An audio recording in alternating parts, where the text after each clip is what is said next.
There are many doors all around the world that have no keys. Maybe you can guess how to open them. The first destination is… okay, read this, and good luck to you. It's a temple in India. The temple's name comes from this other really long word, which can be translated as the one emerging from the lotus. This temple is one of India's most popular and sacred places. It's one of 108 temples of this word.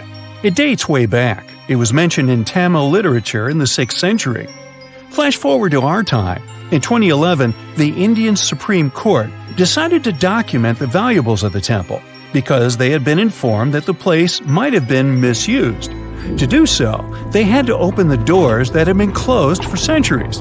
The committee went to the temple and discovered 6 huge secret vaults that held unbelievable treasures. After the chamber doors opened, they found at least $22 billion worth of golden idols, necklaces, and coins. The officials also discovered ceremonial costumes and gold coconut shells with jewels. Plus, they saw large diamonds. Not our understanding of large, though. Some of these precious stones were as large as 110 carats. To put it in perspective, a small solid gold statue from the collection could be worth around $30 million. After this fairy tale-ish treasure had been discovered, the temple got equipped with metal detectors, cameras, and other safety precautions before the first visitors started to arrive. Now, there are a lot of security guards at the temple. But are they protecting the treasure, or is there something more mysterious hiding behind its doors? The temple has 6 chambers, and the valuables are kept there. These rooms are named Chambers A through F. The expedition committee opened 5 of these vaults with significant effort. But the most bizarre thing is that, despite all the efforts involving existing tech, the mysterious Chamber B still wouldn't open. On the side of the door, 2 carved cobras are welcoming you. The door works as a gate. You can easily see it with the unaided eye, just like the doors leading to other chambers. Surprise! Experts discovered 2 more doors behind the first one. The second door is wooden, and the last one is made of iron. Strangely, the last door was sealed. It also doesn't have any means of entry, no bolts, handles, latches, or anything else. To this day, no one knows what's inside Chamber B. Believers say that opening the door against its will can release into the world unnameable things. Others say that Chamber B may hide a tunnel. It might not be related to the reasons above, but the High Court of India warned against opening the doors of Chamber B.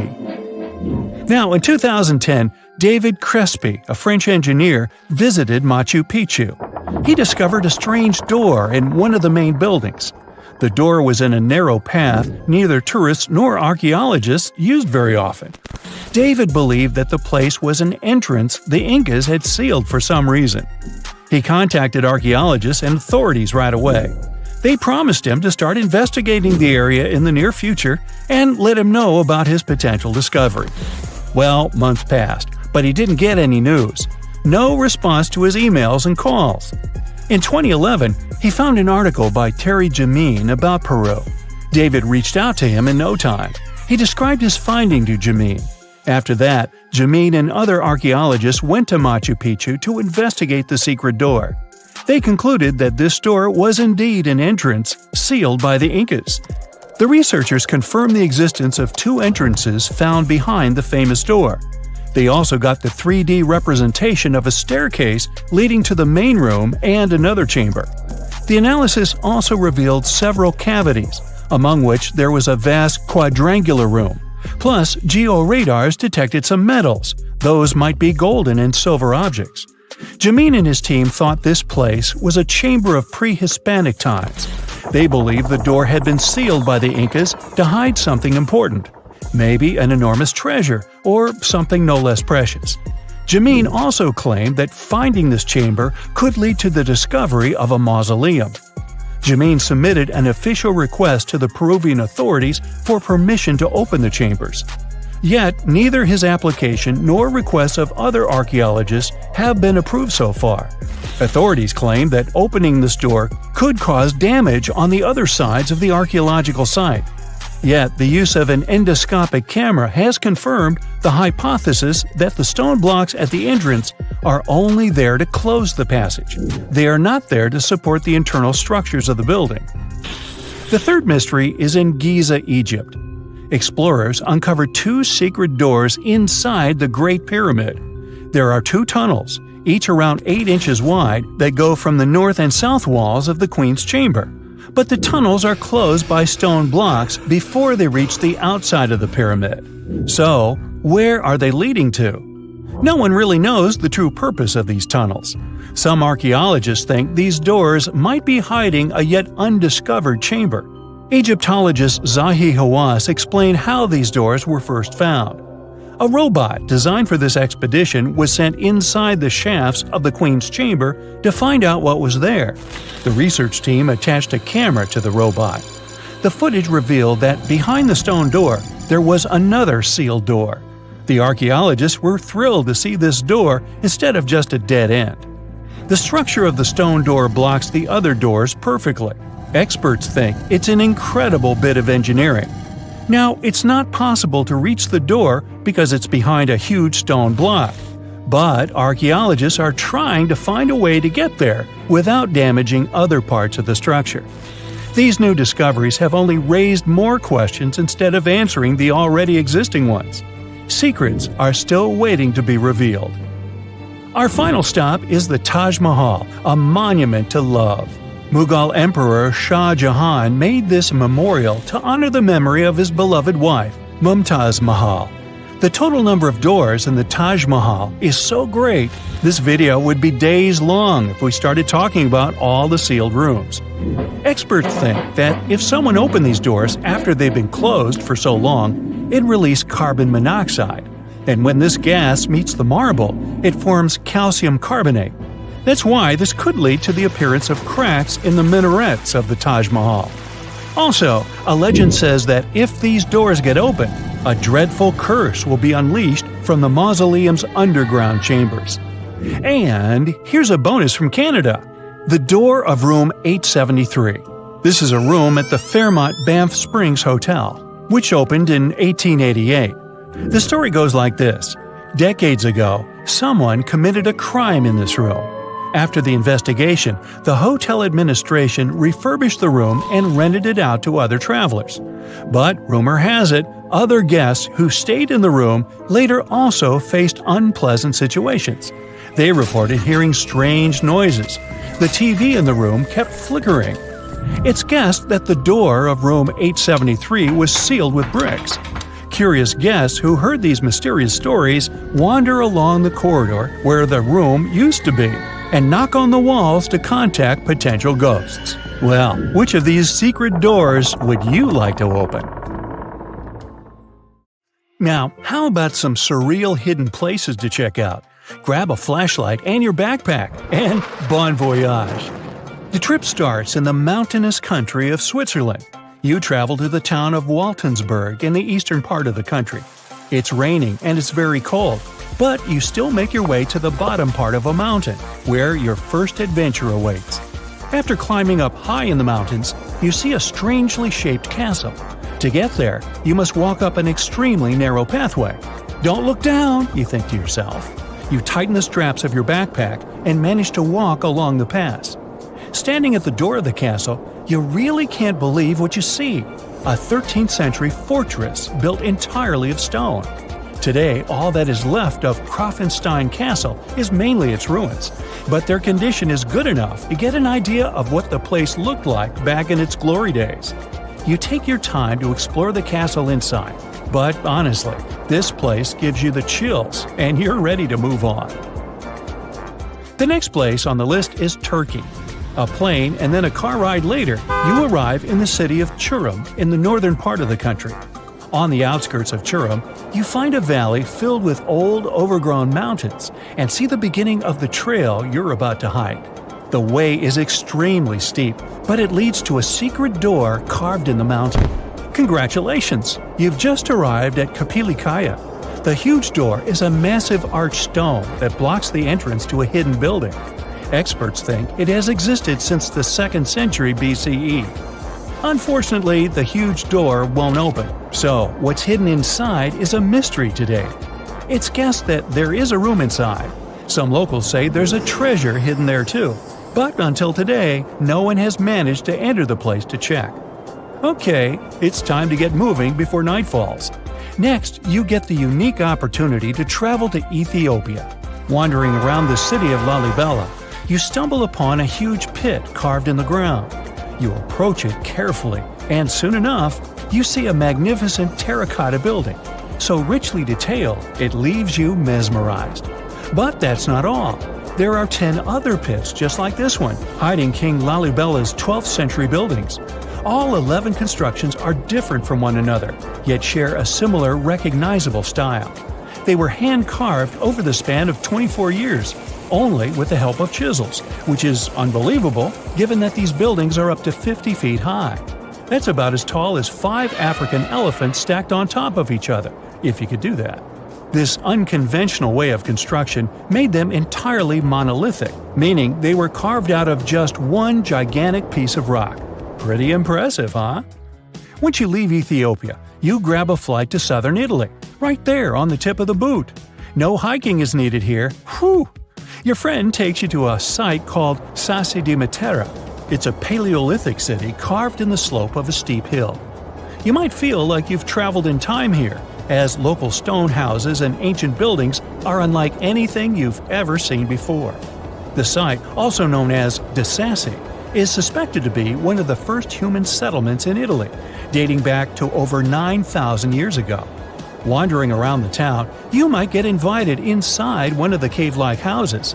Oh, and as weird as it may sound, some of the streets run on top of people's homes. Talk about Paleolithic urban planning. You're probably becoming an expert on rock-cut architecture by now, but there are still a few sites left on your list. Next off, you head to Slovenia to visit the world's largest cave castle. This medieval castle was built on top of a 400-foot-high cliff and was designed to be impenetrable. Luckily for you, security is much more relaxed today. Still, if you're looking for a more challenging and less touristy way inside, you can get into the castle through one of its many underground tunnels. They were built over 800 years ago for the owner of the castle. He needed secret passageways to sneak supplies. Today, Pajama Castle is both enchanting and mysterious. I'd say it depends on whether it's a warm sunny day or a cold stormy night. After this medieval experience, you head on to visit Petra, a magnificent Jordanian monument found in the middle of the desert. To get around here, you'll need a large supply of water and sunscreen because it's going to get hot. But this site is worth it. The city of Petra is a marvel of the ancient world. Back in the 4th century BCE, this region was a trading hub at the crossroads of commercial routes. Petra was a wealthy city, home to the Nabateans, an Arab Bedouin tribe that thrived in the region for many years. The rock-carved gate-like structure Petra is famous for is called the Pharaoh's Treasure. It stands at the main entrance to the site and is said to have a treasure hidden inside. You might feel tempted to check it out for yourself, but that's an adventure for another trip. For now, you hop on another plane ride, this time to the Americas. First, you visit the USA, more specifically, the mountainous state of Colorado. You make your way to Mesa Verde National Park. There, in between the greenery and abundant vegetation, you'll find over 600 dwellings built in the cave beneath the cliff, carved deep into the mountainside. This ancient village is now considered a heritage site. The local Puebloan tribe built it back in the 1190s. One of its main buildings is called the Cliff Palace. It's a multi-story construction built from sandstone and mud mortar. The palace alone housed over 150 rooms. If you're feeling sporty, you might want to visit the Balcony House. To get there, you'll have to climb a 32-foot ladder. You'll get to see a mid-sized village of 38 rooms, including 2 kivas. Those are traditional chambers that were built by the Puebloans for ceremonial purposes. Still in the U.S., you make your way to the hills of South Dakota. You're there to visit one of the world's most impressive human-made sculptures on Mount Rushmore. What's so mysterious about this place, you might ask? Well, during Mount Rushmore's construction, a 70-foot-long secret tunnel was built behind the head of Abraham Lincoln. The tunnel was supposed to hold all the documents and artifacts important to the United States history. After the designers thought it through, they decided it was better to hide them in a safe box in the floor of the tunnel. The box holds the history of how Mount Rushmore came to be carved, as well as a brief history of the U.S. and the 4 presidents depicted on the mountain. Amazing, right? Now, you're headed down to Machu Picchu, a South American site hidden between the Peruvian mountains. Machu Picchu itself is already a mystery. Researchers still don't know why or even how the ancient Incan civilization managed to engineer the stone-built citadel all the way back in 1450 CE. To get there, you must endure a 3-day hike, reaching the impressive altitude of 8,000 feet above sea level. Or you can get a train, but that's no fun, right? You're here to check on a relatively new discovery. Back in 2010, French engineer David Crespi was taking measurements of the Inca ruins when he noticed a door he had never seen before. It was sealed off by stones. He went back to the site a few months later with an electromagnetic scanner. The scanner, which could detect objects behind walls, showed there were copious quantities of metals behind that sealed door.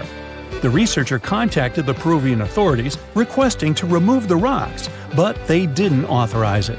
As of today, the door is still locked. Whew, this trip was long, wasn't it? Make sure to get some rest, Indiana Jones. So, there's a mysterious doorway in the middle of Antarctica. Some people think it's Bigfoot's vacation home, or a shuttlecraft from Star Trek, or maybe a door to Agartha, a mythical kingdom some people believe is located in the center of the Earth. Well, the scientists debunked all these poetic theories and explained that what looks like a mysterious doorway is located in an area of fast sea ice. It's offshore of the coast and is full of little islands with shallow water around them. When ice flows around hard rocks hidden underneath, it can create patterns that look odd but are totally normal. In this spot, the ice is thin, so the rocks underneath have a big effect on how the ice moves. The cold winds in Antarctica also shape the ice and snow and make it look like they're lines and shapes. So, the mysterious doorway is just a rocky ridge poking out because the ice has melted a little. The top of the doorway is the tip of the rock, and the sides are snowy trails left by strong winds blowing in the same direction. It's essentially an iceberg that got stranded and is melting in one place. One YouTuber found another out-of-place mysterious object more than 150 miles off the shore of Antarctica, a 400-foot-long ice ship. The internet went wild with theories like that the ship must have ended up there right from the Bermuda Triangle.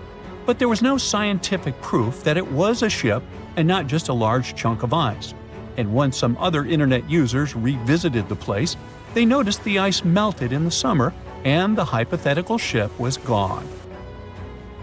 Another mysterious Google Maps find in Antarctica was a pyramid. And before you make up an exciting theory about how the ancient Egyptians built a secret base here, I have to tell you it turned out to be just a mountain. It's part of the tallest mountain range in Antarctica that stretches for almost 250 miles. It's not the first pyramid on this continent, as explorers from the British Antarctic expedition found another unusually shaped mountain and nicknamed it the Pyramid.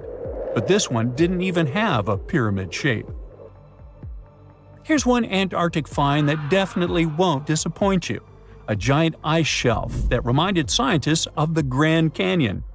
A special submarine robot named RAN covered over 600 miles under the thick ice and brought back some amazing footage of icy mountains, valleys, flat plateaus, and swirly patterns made entirely of ice. One of the strangest things RAN found was giant bowl-shaped holes, or scoops, in the ice. Sadly, scientists lost track of the robot. They think that curious Wendell seals may have accidentally bumped into RAN and caused it to get stuck. To save energy, RAN probably shut itself down, and the scientists couldn't find it again. But the team is hoping to build a new robot and continue exploring this icy canyon to see how the patterns under the ice might change over the years. Another huge Antarctic canyon was found thanks to bad weather. A team of sound experts had to pause their work at the Casey Research Station in a storm. Instead of waiting around, they decided to use the unexpected free time to map the seafloor near Adams Glacier. And that's how they found a canyon that is almost 7,000 feet deep, almost 30,000 feet wide, and stretches over 28 miles away from the glacier. During the mapping, they discovered just part of the canyon before they had to go back to the research station.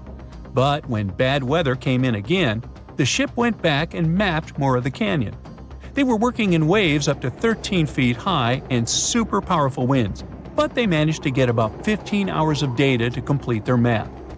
On the way back to Australia, they stopped one last time, and now they've got a full picture of the canyon. Studying it is helping scientists learn more about the history of glaciers and the interaction between the Antarctic ice sheet and the ocean. Now, there's a frozen lake in Antarctica called Lake Enigma. For a long time, people thought the lake was completely frozen solid. But during one expedition, researchers found that under the thick ice, there was a layer of liquid water about 40 feet deep. To learn more, they drilled through the ice and sent down a camera to explore what was hiding in the lake's depths. The lake's water, which they think comes from the nearby amorphous glacier through a secret underground pathway, was filled with strange microbial life. These tiny microbes lived in mats that covered the lake bed. Some of the mats were thin and spiky, and others looked like crumpled carpets, or even small tree-like shapes that grew up to 16 inches. Many of the microbes could make their own food through photosynthesis, just like plants do, and it gave the lake a high amount of oxygen. One of the coolest discoveries was a type of microbe which usually lives in low-oxygen places. Lake Enigma might be similar to environments on icy moons like Europa or Enceladus, so it could mean that these moons also have hidden water under their ice and possibly microbial life too. One more mind-boggling discovery from Antarctica is tiny pieces of amber in mudstone, found here for the very first time. It took scientists years of studying incredibly well-preserved fossilized roots, pollen, and spores that they found back in 2017. Amber proves that resin-producing trees once grew in Antarctica, part of a lush rainforest that existed near the South Pole during the mid-Cretaceous period. Back then, disclaimer, I wasn't around then, the trees would have had to survive through months of darkness during the long Antarctic winters. Scientists believe they adapted by going dormant for a long time. The amber pieces the scientists found are tiny, but they are beautiful shades of yellow and orange with bumpy surfaces that show how the resin flowed out of the trees. This resin likely leaked out to protect the trees from insects. It was preserved because water quickly covered it and kept it safe from sunlight and air. A scientist was browsing through satellite images for brown trails of penguin waste and found 4 new colonies of emperor penguins at the base of the globe. These new colonies likely have been around for years, though 3 of them are rather small, with fewer than 1,000 breeding penguins each. One of the new colonies was found close to a place called the Lazarev Ice Shelf, where there used to be a larger penguin colony. They thought this colony went extinct in 2019, but it seems the penguins have just moved a bit because of changing sea ice conditions. So studying them can help us learn more about how emperor penguins adapt to changes in the environment. Now, there used to be a giant river system in Antarctica 40 million years ago. Researchers found proof of it after studying soft sediments and hard rocks from the frozen seabed. They looked at tiny bits of radioactive elements, like uranium and lead, and learned that the deeper dirt came from the time of dinosaurs. The dirt closer to the surface was younger and had an interesting pattern, like the kind you see in river deltas today, such as in the Mississippi River or Rio Grande. Scientists found tiny signs of life in the sand. The river that once flowed here started in the Trans-Antarctic Mountains and traveled 930 miles before it reached the sea. Researchers kept studying newer layers of dirt from about 20 million years ago. They hope this will help them predict what the Earth's weather patterns might be like in the future. There are countless doors all over the world that haven't been opened for decades, and even centuries. The question is why? It seems that nowadays you can open any door you want. The truth is that some doors were sealed for a grave reason. And so far, nobody has found out what treasures and mysteries they hide. Here are 4 doors that keep their secrets all too well. The Taj Mahal. First up, we've got the Taj Mahal in India, one of the most romantic places in the world. Shah Jahan commissioned it in 1631 and dedicated it to his third wife, who he loved like crazy. They were married for 19 years and had a whopping 14 kids together. But unfortunately, she passed away while giving birth to their last baby. Shah Jahan was heartbroken and decided to build an epic tomb to remember her by. The construction took a whopping 20 years to finish. The building has quite an interesting layout. The design is super unusual with these 4 massive 130-foot tall minarets that stand on the corners of a huge platform. They're not just there for looks. Back in the 17th century, architects were having some serious issues with buildings collapsing under their own weight. So, the chief architect of the Taj Mahal made sure to place those minarets as far away from the tomb as possible. And he even tilted them in a way so that if they did fall, they wouldn't wreck the rest of the Taj Mahal. Talk about planning ahead. The Taj Mahal is hiding some crazy secrets. There are sealed rooms all over the place that nobody is allowed to enter. And if you check out photos of the building from the riverside, you can spot 2 basements. But guess what? They're sealed up too. Nobody knows what's inside or why they've been locked up since the time of Shah Jahan. Apparently, there's a good reason why those rooms are off limits. Some researchers think that they were built using marble, which turns into a different substance called calcium carbonate if it's exposed to carbon dioxide. And when that happens, little bits of marble start chipping off like crazy.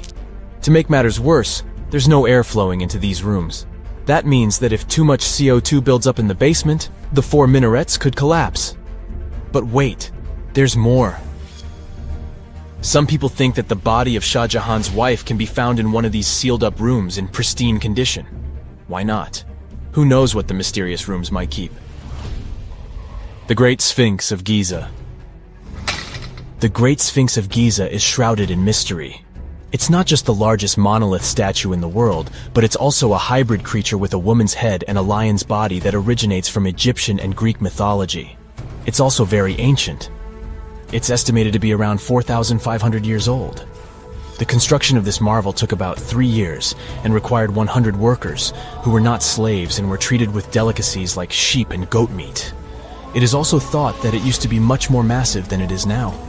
Archaeologists found huge stone blocks and abandoned toolkits near the site. However, the real secrets of the Sphinx lie underground, near its paws. A group of scientists used a seismograph to detect 2 hidden chambers beneath the Sphinx's paws. Some people think that these rooms might be the legendary Hall of Records, which holds ancient scrolls revealing the secrets of the universe. I mean, that's way cooler than any library I've ever been to. Rumor has it that the Egyptians even had info on Atlantis stashed down there, which is like a super old version of a conspiracy theory. Unfortunately, we can't go on an adventure to check it out just yet. The chambers presumably have 2 entrances, but both remain sealed. The researchers haven't yet received the green light to check out their theory. Let's hope they won't keep us in suspense forever. Sri Padmanabaswami Temple. This temple is located in the beautiful state of Kerala in India. This temple is famous for more than just its breathtaking beauty.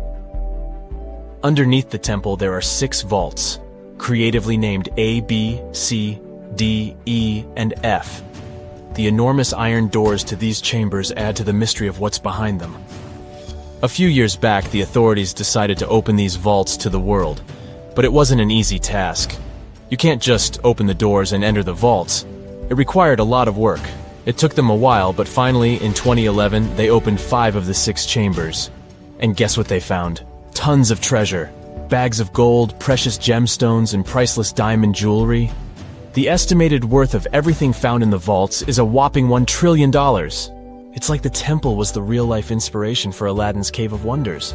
But wait, I said 5 of the 6. What happened to the last one? Vault B has remained closed, but not for lack of trying. They simply didn't manage to open it.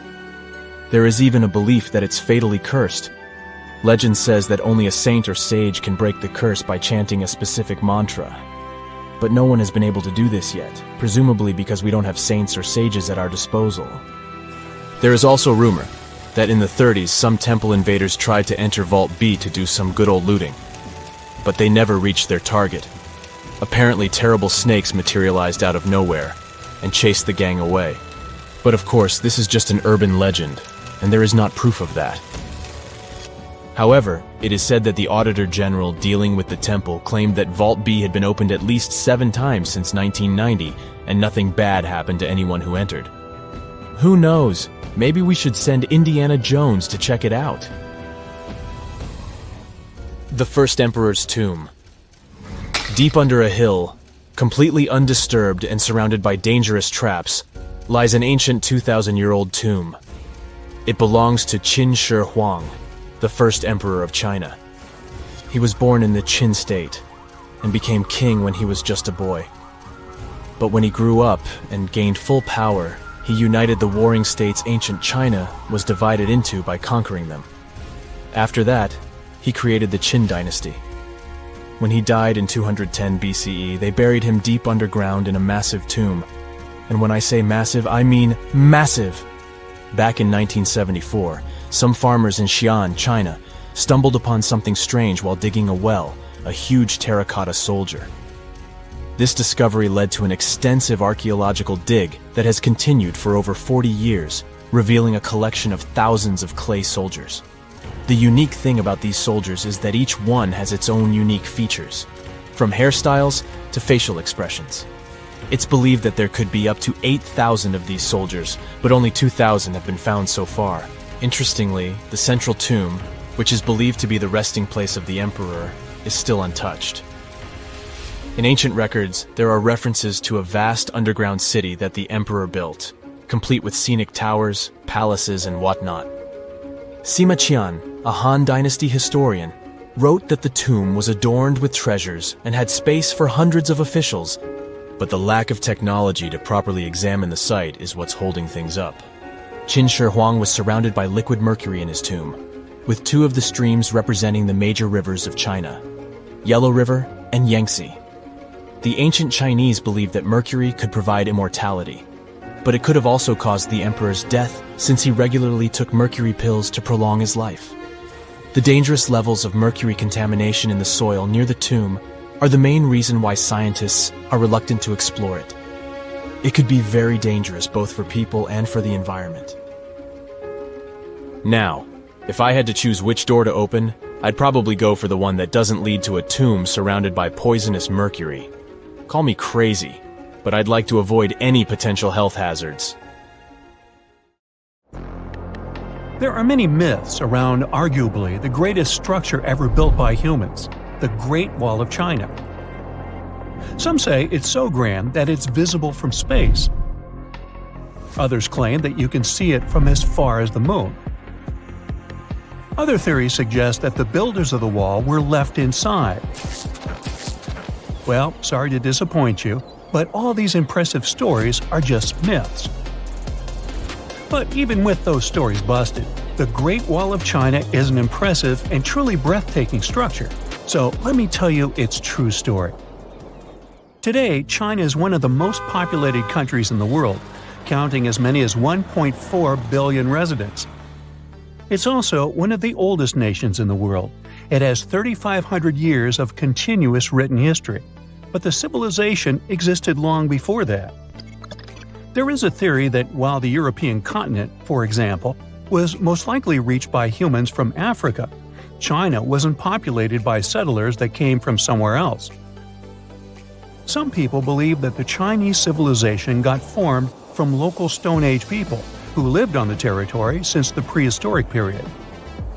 So now, the Great Wall of China. It's truly big even by today's standard, stretching for over 13,000 miles. To imagine it better, it's almost 5 times the distance between New York and Los Angeles. Or even a bit greater than the distance between the North and South Poles. Even in modern times, people have never built anything close to this big. Of course, it didn't take a day to build the Great Wall of China. 2, keep going. In fact, the wall was being built for centuries. Maybe you know that ancient cities had walls around them to protect themselves from invaders. Yes, Chinese cities had them too. The first Chinese emperor united the country in 220 BCE and got a brilliant but very ambitious idea to turn all city walls into one big wall that would defend the country's border against attacks from the north. A trusted general directed the construction, enrolling a big group of workers, soldiers, commoners, and convicts. Back then, the wall was built of rammed earth and wood. In some places that were strategically important, the sections of the wall overlapped to provide maximum security. The walls were around 26 feet high on average. But the Great Wall didn't yet look like the construction we know today. Every next emperor would pick up the Big Wall project, strengthening and extending it, repairing, but also modernizing construction techniques. Some used bricks to build it. Others moved on to granite and marble blocks. Watchtowers and platforms weren't there from the beginning as well. They were added by Ming emperors. The watchtowers made it possible to communicate with other parts of the wall through smoke and fire messages. So, the wall is quite inconsistent in terms of material, but it only adds more charm to the construction and shows how much effort and time it took. The reasons why some parts of the wall have been standing for centuries and are still in good condition is glutinous rice flour. Turns out, this sticky rice mortar is almost like cement. It's very strong and waterproof, sealing the bricks so tightly together that even sneaky weeds can't grow between them. You may also notice that some bricks have writings carved on them. They were left by the workers who were building the wall. The purpose of those writings is quality assurance. They contain such information as location, quantity, and responsible officials. So, in the case of some problems with the quality of materials or constructions, it would be known who should be held accountable for it. Recently, a research group has looked through official historical documents of the Ming Dynasty that ruled China from the 14th to the 17th centuries. They came across records of secret doors in the Great Wall, so they decided to find them. They used a flying robot to capture continuous centimeter resolution photos of the wall. They photographed 90% of the wall that was built during the Ming Dynasty and discovered the remains of over 220 secret doors along the wall. Some of them have a specific width and height that allows only one person to go through. Others are large enough to allow two horses to pass at the same time. Why are the doors there? Well, the Great Wall's main goal was to protect the country from the enemy. Building doors that could let the enemy in would undermine the whole point of having a wall. So, of course, the doors were secret passages. They perfectly matched the surroundings topographically, and the exit on the outside was camouflaged with bricks so that it was almost completely indistinguishable from the brick wall. The wall was never just a defensive wall, and it was never completely closed. It could be opened on demand. It was also a structure used for trade and commerce, communication between inside and outside the wall, and of course, for defense and spying. Some doors were used for trade with the other side. Through smaller doors, a person would sneak out to spy on the enemy that lived on the other side. The hidden gates were also useful for a sudden attack. As you remember, some gates were camouflaged with brick on the outside. The exit was so indistinguishable that the enemy had no idea exactly where it was located. The inside entrance for Chinese soldiers was hollow, so they could walk through the wall and break the camouflaged exit gate from the inside, starting their surprise attack. Now, even though the main point was to prevent outsiders from getting into the city, the wall wasn't too effective on that matter. It could still be climbed over or marched around. So the wall was being watched at all times, and the guards gave signals to the troops if they saw the enemy approach. Also, the wall provided more time to mobilize and bulk up the country's forces or lure the enemy troops into a difficult strategic position. The construction stopped at the end of the 19th century. The wall lost its strategic and military importance due to technological advances. Over the centuries to today, only 8% of the Great Wall is in good condition, and the rest is damaged. Also, around 1/3 of the wall has disappeared without a trace, due to both natural erosion and human damage.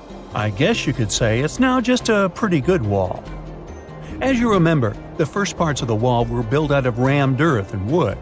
these are not the most unfailing materials if we're talking about thousands of years. Also, destructive farming methods have turned large areas into a desert and contributed to erosion. Also, many bricks were taken away from the wall in the last century to be used in building farms and houses. The wall is being deconstructed stone by stone even today, but this time by tourists. Quite a few of them take a stone as a souvenir. That's a total of a lot of stones, considering that over 10 million tourists visit the Great Wall every year. Since 1987, the wall has been a UNESCO World Heritage Site, highlighting that it has an outstanding importance to humanity. The wall is one of China's 56 World Heritage Sites, second place among countries with landmarks protected by UNESCO. Who's first, you ask? Well, the top spot, with 58 World Heritage Sites, belongs to Italy. And do you know that the wall isn't only a famous tourist attraction, but also the location of the Great Wall Marathon? It's a marathon that was established in 1999 and is one of the most challenging ones in the world. You guessed right, people run along the wall, including all the steps. There are 3 distances, so that participants can run a full marathon that is 26 miles, a half marathon that's 13 miles, or just have a fun run of 5 miles. Have we found another civilization? Is that a door to someone's home on another planet? Can we peek through the windows? After all, it was NASA's Curiosity rover that sent this image to Earth, and right now, this rover is exploring the surface of Mars. Unfortunately, astronomers were fast to disappoint us. They claimed that it was just a natural part of the Martian landscape. There are several clues that made them think it wasn't a real door. For example, it's tiny, a mere 3 feet high. But it might simply mean the Martians aren't that tall, you may object. But scientists keep insisting that what looks like a door is actually an opening in a rock created by natural forces, like winds and erosion.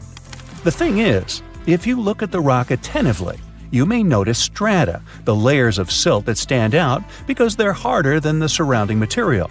These strata dip here on the left and a bit higher on the right. They likely appeared around 4 billion years ago in a river or a wind-blown dune.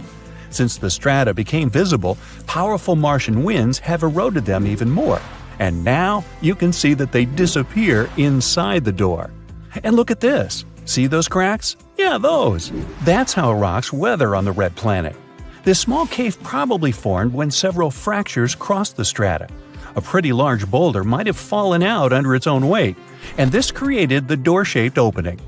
Now, this theory is quite plausible, because even though the gravity on Mars isn't as strong as on Earth, it's still strong enough to do it. Besides, see that rock to the right of the opening? It has a suspiciously smooth vertical edge. It must be the culprit. It probably fell out not so long ago, and Martian winds haven't got rid of it yet. And winds on Mars can be exceptionally powerful. This planet is infamous for its intense dust storms. Sometimes they kick up so much dust that you can see it through a telescope on Earth. Such storms occur every year and cover continent-sized areas. They also last for weeks at a time. But besides these annual storms, there are even larger storms that happen much more rarely, but they're more powerful and way more intense. Those are called global dust storms because they encircle the entire planet. But even if you got caught in the most severe storm on Mars, it wouldn't be as terrible as you might think. The wind speed on the worst Martian storms reaches 60 miles an hour tops. Hurricane-force winds on our planet can be twice that speed. You should also keep in mind that the atmosphere on the red planet is 1% as dense as the atmosphere on Earth. That's why, if you decided to fly a kite on Mars, you'd need the wind to be much faster than on Earth. Otherwise, you wouldn't even be able to get the kite in the air. In other words, even though it's quite windy on Mars, it doesn't feel as intense as on our home planet. Oh, by the way, you might have noticed I keep calling Mars the red planet. Why? Look, our neighbor is covered in dust, soil, and rock that is rich in iron oxide. That's what gives the surface of the planet its trademark red hue. And look, there's the trademark. Nah, just kidding. Mars is the fourth planet from the Sun. Not so far away from the star, you might say, and still, it's a cold and deserted world. The average temperature on its surface is minus 81 degrees Fahrenheit. But if you ever visit one of its poles during the wintertime, bring a lot of warm clothing, because the temperatures are likely to drop to minus 220 degrees there. In the summer, though, you might feel very comfortable in some regions. There, the temperatures can rise to 70 degrees, not very different from what we're used to. Mars is one of the most explored space bodies in the solar system. At the moment, NASA has 2 rovers roaming the red landscapes, Curiosity and Perseverance. There's also one lander called InSight and helicopter Ingenuity, nicknamed Ginny. Perseverance is the most advanced and largest rover ever sent to another world. The journey to the red planet took 203 days, and Ginny traveled to Mars attached to the belly of Perseverance. Sounds cozy. And now, I'm going to tell you something really curious. Let's say you're a Babylonian who lived around 5,000 years ago. Babylonia was an empire in ancient Mesopotamia. Just think back to 6th grade. Anyway, your neighbor comes up to you and says, "What day is it today?" And what do you answer? "It's Mars Day." Wait, what? When the ancient Babylonians created the week, they decided to divide it into 7 parts. Each day got named after some space body, like the Moon, the Sun, Venus, and so on. Mars Day was on Tuesday. The Babylonians believed that each of these space objects influenced their lives on the day named after it. And since Mars was red in color, they associated it with aggression. That's why on Tuesdays, they had special ceremonies to avoid the influence of the unfriendly planet. Indeed, Mars might seem unfriendly to a tired traveler. Its atmosphere is very thin. Its volume is a near 1% of the atmosphere on Earth. In other words, there's 99% less air to breathe on the red planet. Mars's atmosphere is mostly made up of carbon dioxide. At such high concentrations, it's toxic for us humans. And if you were looking for some oxygen to breathe on Mars, you'd come away empty-handed. There's only 0.1% of oxygen in the air on the red planet. That's definitely not enough for you to survive there.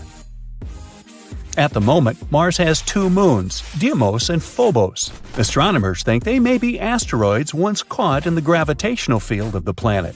The moons are shaped like potatoes. That's because their mass is too little for gravity to give them a spherical form. Potatoes, eh? Maybe they should be renamed mashed and au gratin. One day, Mars will get a ring of its own. It might happen in the next 20 to 40 million years. Will Brightside be there? Stay tuned. Mars's gravitational forces will tear apart the planet's largest moon, Phobos. Hey, it really will get mashed. Some chunks of the former moon will crash into Mars, and others will break apart and create the ring around the planet. This ring might exist for at least 100 million years. The surface of Mars is cut by a huge canyon system known as Valles Marineris. Sounds like a pasta sauce. If it were on Earth, it'd stretch all the way from New York to California, over 3,000 miles. At its widest part, the largest canyon on Mars is 200 miles, and it reaches 4 miles at its deepest point. If you still have difficulties imagining the sheer size of this natural phenomenon, here you go. Valles Marineris is 10 times the size of the Grand Canyon on Earth. Now, since we're on the subject of gigantic things, let's talk about Olympus Mons. This is the largest volcano in the solar system, and it's on Mars too. It's 3 times as tall as Mount Everest on our planet, and that's the tallest mountain above sea level. And the base of Olympus Mons is as large as the state of New Mexico. Now, scientists think there could have been water on Mars in the past. What made them think so? They found lots of ancient river valley networks and lake beds on the surface of the red planet. Plus, on Mars, there are minerals and rocks that could only form in liquid water. Mars might even have experienced terrible floods 3.5 billion years ago. These days, there's still some water on the red planet, but Mars's atmosphere is too thin for this water to stay in its liquid form on the surface. Now, it only exists in the form of water ice. You can find it just under the surface of the planet in its polar regions. The only place where this water is visible is at the North Polar Ice Cap. Also, sometimes, salty water flows down crater walls and hillsides, and there are tiny quantities of water in the planet's atmosphere, but it only exists as vapor. So, as a vacation spot, I think I'll pass. Stonehenge wasn't a witchy monument to travel through time. It was actually constructed as a hope to build a different future. Recent research just found out that the monument was probably raised as an attempt to reunite the Britons during a period of big division. The thread of this story lies on the altar stone, the monument's most iconic rock. For years, scientists believed that the stones used in Stonehenge, including the altar stone, came from the nearby Preseli Hills in Wales. In this scenario, Stonehenge would have been built by a local community, that is, Neolithic people who would have found easy-to-access materials to build a ceremonial mound, a sundial calendar, and a final resting place, all in one. Things changed when another discovery was made. In 2018, leading-edge research pointed that the altar stone actually came from the River Tay region in northeastern Scotland, which is located over 400 miles away from Stonehenge. Scientists found similar rocks as such in Scottish monuments. You see, the altar stone is a recumbent stone, laying on its side. Many of the rocks were found in ceremonial stone circles in Scotland, and they are unique to this region. When this discovery broke through, it got archaeologists thinking. Maybe Stonehenge wasn't just a local project, but a wider collaboration between different tribes and communities across Britain. To understand this, we need to rewind to around 3000 BCE. That's when Britain still wasn't a unified country per se. Rather, it was a patchwork of tribes such as those coming from southern or eastern Europe, each with their own customs and beliefs. As an island, Britain's population changed many times. Britain was mainly composed of farmers who descended from people from the Middle East and arrived on the land around 6,000 years ago. This group thrived in the area until 2500 BCE, when another group coming from the regions of the Netherlands and Germany started to appear. These ones, also known as the Beaker people, were responsible for the large population turnover that Britain experienced during the Neolithic period and the years that followed. The Beakers were called so because of a specific type of pottery they used to make and bury their loved ones with after their passing. It's possible that the original dwellers of the land didn't like it that their land was being repopulated. And what researchers suggest is that Stonehenge was this attempt to reunite the original Neolithic farmer population and regain some type of identity control over their land. They would have invested a lot of time and energy in bringing the altar stone all the way down from Scotland, without the help of wheel technology, for example. You see, the wheel had already been invented in Lower Mesopotamia, but since there was no Wi-Fi at the time, the Brits weren't aware of this technology until much later on. This whole territorial crisis could have driven locals to use their resources to move the altar stone to Salisbury Plain in England, in order to reunify the land. You see, Stonehenge wasn't built in one go. Its history dates to around 3000 BCE. That's when the monument was just a circular ditch and bank, known as a henge. Inside, they placed wooden posts and possibly totem-like carvings. This version of Stonehenge wasn't about rocks yet. It was more of a ritualistic place and possibly a final resting place. They found several cremation pits from this period, making it the oldest resting place in all of Britain. It was only around 2600 BCE that the blue stones came around. The naming might be a bit misleading since they're not literally blue rocks. They have a bluish tinge to them when they're freshly broken, hence the name. These smaller rocks probably came from the Preseli Hills in southwest Wales, which is about 150 miles away from Stonehenge. Some researchers say that the ancient ones believed that blue stones had healing qualities. So we can maybe guess why they went through all of the trouble to move them from Wales to Salisbury Plains, huh? A little bit later than that, circa 2500, that's when we start having the Stonehenge we know and love today.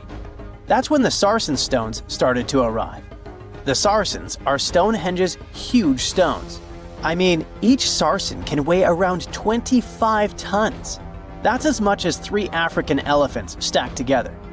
The Sarsens make that iconic outer ring circle, supposedly, That's also when the altar stone was moved from Scotland directly to the heart of Stonehenge. The altar stone is the largest of the blue stones used to build Stonehenge. Today, the altar stone lies recumbent at the foot of the largest trilithon of the monument. In case you don't know, the trilithons are the horizontal stones used to form those famous arches we see today.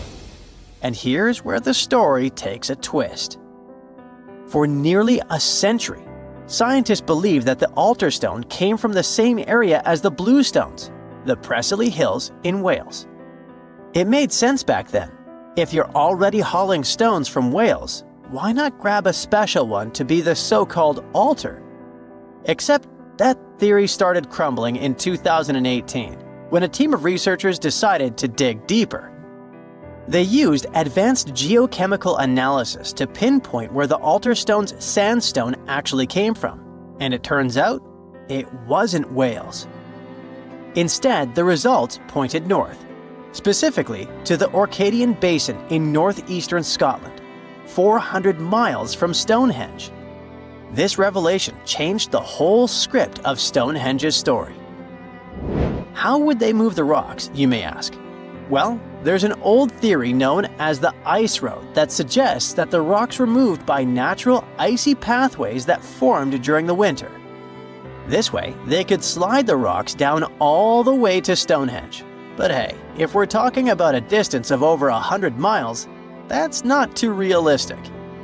Anyways, this theory was debunked because it was warmer back then than it is today. There's also the river theory that suggests that the rocks were floating along the river from the quarry to the site. But if we're talking about sarsen rocks, they're too heavy to float.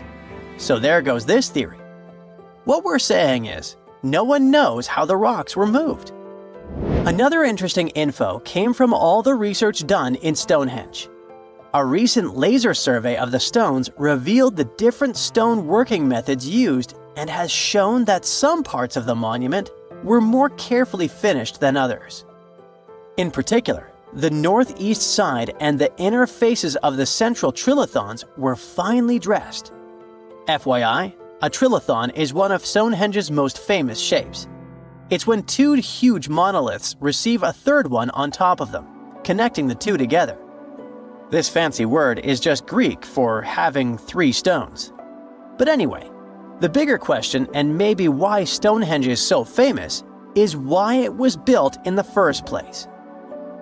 You see, Stonehenge's entire layout seems to have been carefully planned to align with the movements of the sun. The monument's architecture is particularly attuned to the solstices, the shortest and longest days of the year. During the summer solstice, the sun rises perfectly in line with the heel stone, casting light straight into the heart of the stone circle. A spectacular, almost magical sight that surely wowed its ancient audience. But it's the midwinter solstice that seems to hold a special connection to the altar stone. As the sun sets on that day, its light aligns with the altar stone at the center of Stonehenge. To the builders of Stonehenge, this alignment may have symbolized more than just celestial precision. It likely carried profound ancestral and spiritual significance. The altar stone, illuminated by the setting sun, could have been seen as a bridge between worlds, connecting the living with their ancestors, the earth with the cosmos, and the present with the eternal. In a world without calendars, clocks, or weather apps, the solstices were everything. They marked the rhythm of life, guiding agricultural cycles and spiritual rituals alike. So Stonehenge wasn't just about the stones or the people who built it, but perhaps a way to honor their ancestral roots in an ever-changing world. This place has no time zone, no landmass, and the sun rises and sets here just once a year. For over 400 years, since the era of King Henry VIII, thousands of explorers from all over the world were trying to reach this elusive spot, the North Pole. Some were hoping to find a northwest or northeast passage to China and the Indies, and others just wanted to see what it was like. In 1773, the British Royal Navy organized the first scientific expedition to the North Pole. Constantine Phipps volunteered to lead the mission, It was difficult for the two ships to move through thick ice, and they had to be towed using smaller boats. At some point, Phipps was ready to leave the ships as they saw a completely frozen sea. But in the end, they broke free from the ice and escaped into the open sea to return home without reaching the goal. In 1882, American explorer James Booth Lockwood managed to get closer to the goal than anyone else. By that time, at least 750 people in 42 expeditions had lost their lives trying to make it to the pole. On the 7th of September, 1909, the New York Times came out with a sensational front page. Peary discovers the North Pole after 8 trials in 23 years. Robert E. Peary, an American explorer, claimed to have reached the North Pole in April of the same year. But communication back then was slower than now, so the message had only reached New York by September. A week before the famous headline, the New York Herald had published its own front-page sensation. The North Pole is discovered by Dr. Frederick A. Cook. Cook, another American explorer, had vanished into the Arctic for over a year and had everyone convinced he reached the pole in April 1908, a whole year before Peary. It was tricky to provide evidence any of them had actually reached the goal back then. Their goal was constantly moving on sea ice, unlike the South Pole on steady land, so they couldn't just leave a flag or some other proof there. A travel diary full of details of the journey, including daily distances, the position of the stars, and the like, would probably do as evidence. But neither Cook nor Peary were able to provide any of this backup information. So each of them started a campaign to prove they were honest and trustworthy. Peary was mentioned as the North Pole discoverer until 1988. That's when the National Geographic Society revisited the evidence and found that his records really didn't prove his claim. Cook's claim was neither proven nor disproven. Australian-born British explorer Sir Hubert Wilkins went on his first expedition to the North Pole in 1913. That's when he got the idea to reach the goal by submarine. In 1931, he borrowed a special submarine named O-12 from the U.S. Navy. The future mission had 2 goals: to do scientific experiments while floating on ice and moving underwater, and to reach the North Pole by traveling beneath the ice. They planned to study the weather, take temperature measurements, and collect water samples from both the surface and the sea floor. The submarine Sir Hubert used was brought to a shipyard in New Jersey to be modified. They added the latest scientific equipment and changed the outside so the submarine could travel under the ice. On March 16th, the submarine left the shipyard to start its journey to the Brooklyn Navy Yard in New York. But even before leaving the Delaware River, they faced delays. A snowstorm forced them to stop at the Philadelphia Navy Yard, and they had to stop again to get more fuel. When the submarine was entering New York Harbor, a crew member who was just 27 years old fell overboard and drowned. The submarine was officially renamed Nautilus, and the grandson of Jules Verne, the author of 20,000 Leagues Under the Sea, which inspired the new name, was there to see it. Before starting their journey, the crew tested the Nautilus in different spots off the New England coast.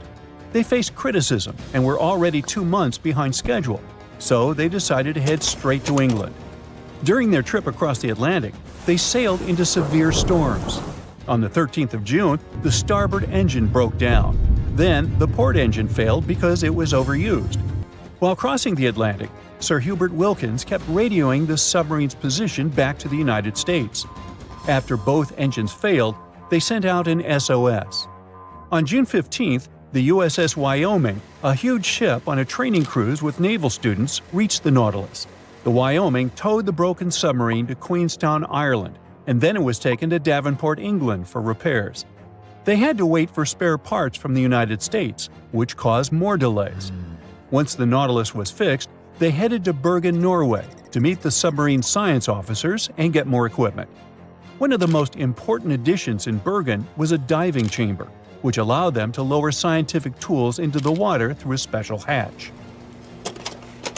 On August 5th, the Nautilus finally left Bergen and headed north to find ice floes. They had lots of delays because of mechanical problems and storms. One storm even made the submarine tilt at crazy angles. Finally, on August 19th, they saw the first ice floe. For a few days, they followed the ice's edge, looking for a good spot to dive. 3 days later, they tried to dive under the ice, but discovered that the submarine's diving rudders were missing. One diver went overboard to check and saw that someone must have broken off the rudders on purpose. This made Wilkins think that someone on the crew had sabotaged the submarine because they didn't trust the mission. Even without the rudders, Wilkins still wanted to do some of his scientific experiments. On the last day of August, they found a way to force the Nautilus under a 3-foot-thick ice floe. They had to fill the ballast tanks and adjust the trim. They managed to make more dives under this ice this way before the journey ended. After a few more days of trying to do research, Wilkins decided it was too dangerous to stay at sea. The Nautilus arrived at Svalbard, the Norwegian archipelago between mainland Norway and the North Pole, on September 8th, after going through the worst storm of the trip. They planned to go to a port in England, but another storm caused a lot of damage and made the engines fail, so they had to stop in Bergen again. After getting permission from the United States Shipping Board, the Nautilus was towed out of Bergen and sunk in a Norwegian fjord on November 13, 1931.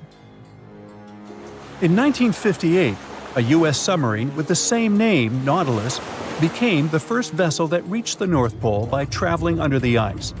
This Nautilus was much bigger than the submarines that came before it. It was 319 feet long and weighed 3,590 tons. For comparison, the other Nautilus was 175 feet long. Unlike other submarines, the new Nautilus could stay underwater for a longer time because of its special atomic engine didn't need air and only used a tiny amount of nuclear fuel. On July 23, 1958, it left Pearl Harbor, Hawaii on Operation Sunshine.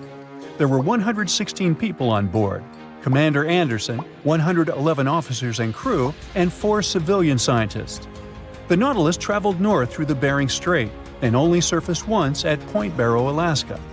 On August 1st, the submarine left the north coast of Alaska and dove under the Arctic ice cap. The submarine traveled at a depth of 500 feet, with the ice above it between 10 to 50 feet thick.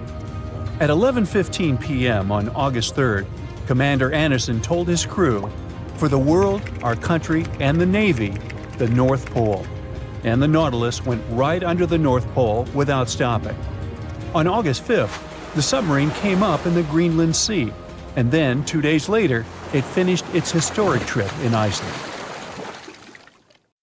One of the most unexplored and mysterious places on Earth is located in plain sight. It's one of the most majestic monuments of humankind. The wonder of the ancient world hides a secret that scientists and archaeologists still can't solve. This is the Great Sphinx of Giza in Egypt. The huge sculpture of a lion with a human head was carved out of rock about 4,500 years ago. Scientists still don't know the exact date of its creation and are also unaware of who built it and what for. There are many assumptions and theories, but none of them has been confirmed.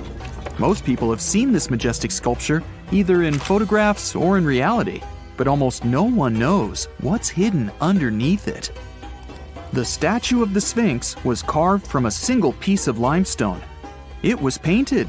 The remains of color pigment on the surface prove this. In the distant past, the Sphinx looked much brighter and more colorful than what we see now. But even after thousands of years, its greatness hasn't diminished. And by the way, Sphinx is not the real name. It was invented by the Greeks about 100 years or more after its creation. Initially, the Egyptians called the statue Hor-em-Akhet. There are many legends and theories saying the Sphinx is there for a reason. It's like a watchdog that guards the tomb of the pharaoh and the secrets of ancient Egypt. These legends become more plausible when archaeologists discovered hidden entrances at the feet of the Sphinx. They believe that these secret passages are the beginning of the tunnels leading to the halls with treasures. You can find a lot of stories on the internet that claim the Sphinx hides the Hall of Records, a repository filled with ancient and secret knowledge. One of the main artifacts of this repository is supposed to be the records of the ancient mythical state of Atlantis. According to legends, the entire library from this city was moved under the Sphinx. The entrance to this library must be located next to the Sphinx's right paw. Many archaeologists tried to find this entrance, but came away empty-handed. Also, there are many images with detailed diagrams of the underground city that consists of a network of tunnels and chambers under the Sphinx. Someone says there are structures as tall as 12-story buildings hiding underground, but there's no evidence of this. Archaeologists, even after millennia, continue to explore the mysterious sculpture. At the same time, many Egyptians don't want to learn more about the Sphinx. They're terrified of awakening something supernatural. In 1998, scientists discovered tunnels leading to empty caves under the Sphinx. They found evidence of earlier excavations there. It's quite possible that someone managed to find the treasures and take them away. Some people believe Egyptians found some kind of artifact under the Sphinx that has the power of unknown advanced technologies. The artifact is so powerful that it can change the course of history. Of course, most theories are just fairy tales of conspiracy fans, but it's a confirmed fact that the Sphinx hides a system of caves and rooms. There are so many rumors surrounding the Sphinx that it's impossible to understand what's true and what's false. In any case, it's difficult and dangerous to study the sculpture because active excavations can destroy it. And then the entrance to the underground rooms can get blocked by rocks and lost forever. Also, further exploration requires a lot of money, and financing is not always easy to find. But the main reason? It's too risky. There's no guarantee that people will be able to get out of the underground labyrinths. For these reasons, scientists and archaeologists have been exploring this majestic structure for so long. Another famous architectural monument with a secret is Mount Rushmore in South Dakota. Everyone admires the images of the U.S. presidents' faces carved into the rock, but few people know that there's a secret room hidden behind the head of Abraham Lincoln. The architect of Mount Rushmore wanted to carve slabs on the rock with the record of the main stages of the country's history. But his plan was too complicated to carry out. Then he was offered to implement it on a much smaller scale, to build a secret room inside the mountain. The idea was to save this knowledge so that future generations will always remember the history of their country. Unfortunately, the architect didn't have time to finish his work. The construction stopped for several decades. But in the late 90s, the project was resumed. Porcelain enamel panels depicting the history of the U.S. were placed in the room. It's possible that these plates will be stored there forever. But people can't see them, at least for now. The room is inaccessible to tourists, as it's too difficult to get inside. Another secret room is located in the Empire State Building. More precisely, it's not even a room, but a place where you can take cool photos. Almost all tourists gather on the observation deck of the 86th floor to enjoy a stunning view of Manhattan. But there's another deck with panoramic windows on the 102nd floor. There are way fewer people there because almost no one knows about that place. Fortunately, access to this deck is open to everyone. You probably won't have to wait in line for a long time to take a photo. You'll feel special because you're in such a secret place where there are almost no people. But the coolest place is even higher, on the 103rd floor. This is a spacious observation deck where celebrities get their photographs taken. It's not a public place, but if you know the right people, you can get there. There are almost no security measures on the site. Only a low ledge between you and an abyss. That's why crowds of people are forbidden from coming here. It's not so easy to get there, and you're unlikely to succeed without a guide. First, you need to choose the right elevator that will take you there. Then you'll go through several engineering rooms filled with pipes, electrical panels, and other technical stuff. The final part of your way is a set of stairs inside a tiny corridor. And here you are, at the top of New York. Now we're in Paris. See the Eiffel Tower? Inside it, there are restaurants and observation decks. But if you try hard, you can find a secret apartment. Now it's a museum, but it was built so that people could live in it. The architect of the tower, Gustav Eiffel, created this apartment in 1889 for himself. It's almost at the very top of the Eiffel Tower. Imagine what a beautiful view he observed every day. He was the first and only tenant. No one else could gain access to this place.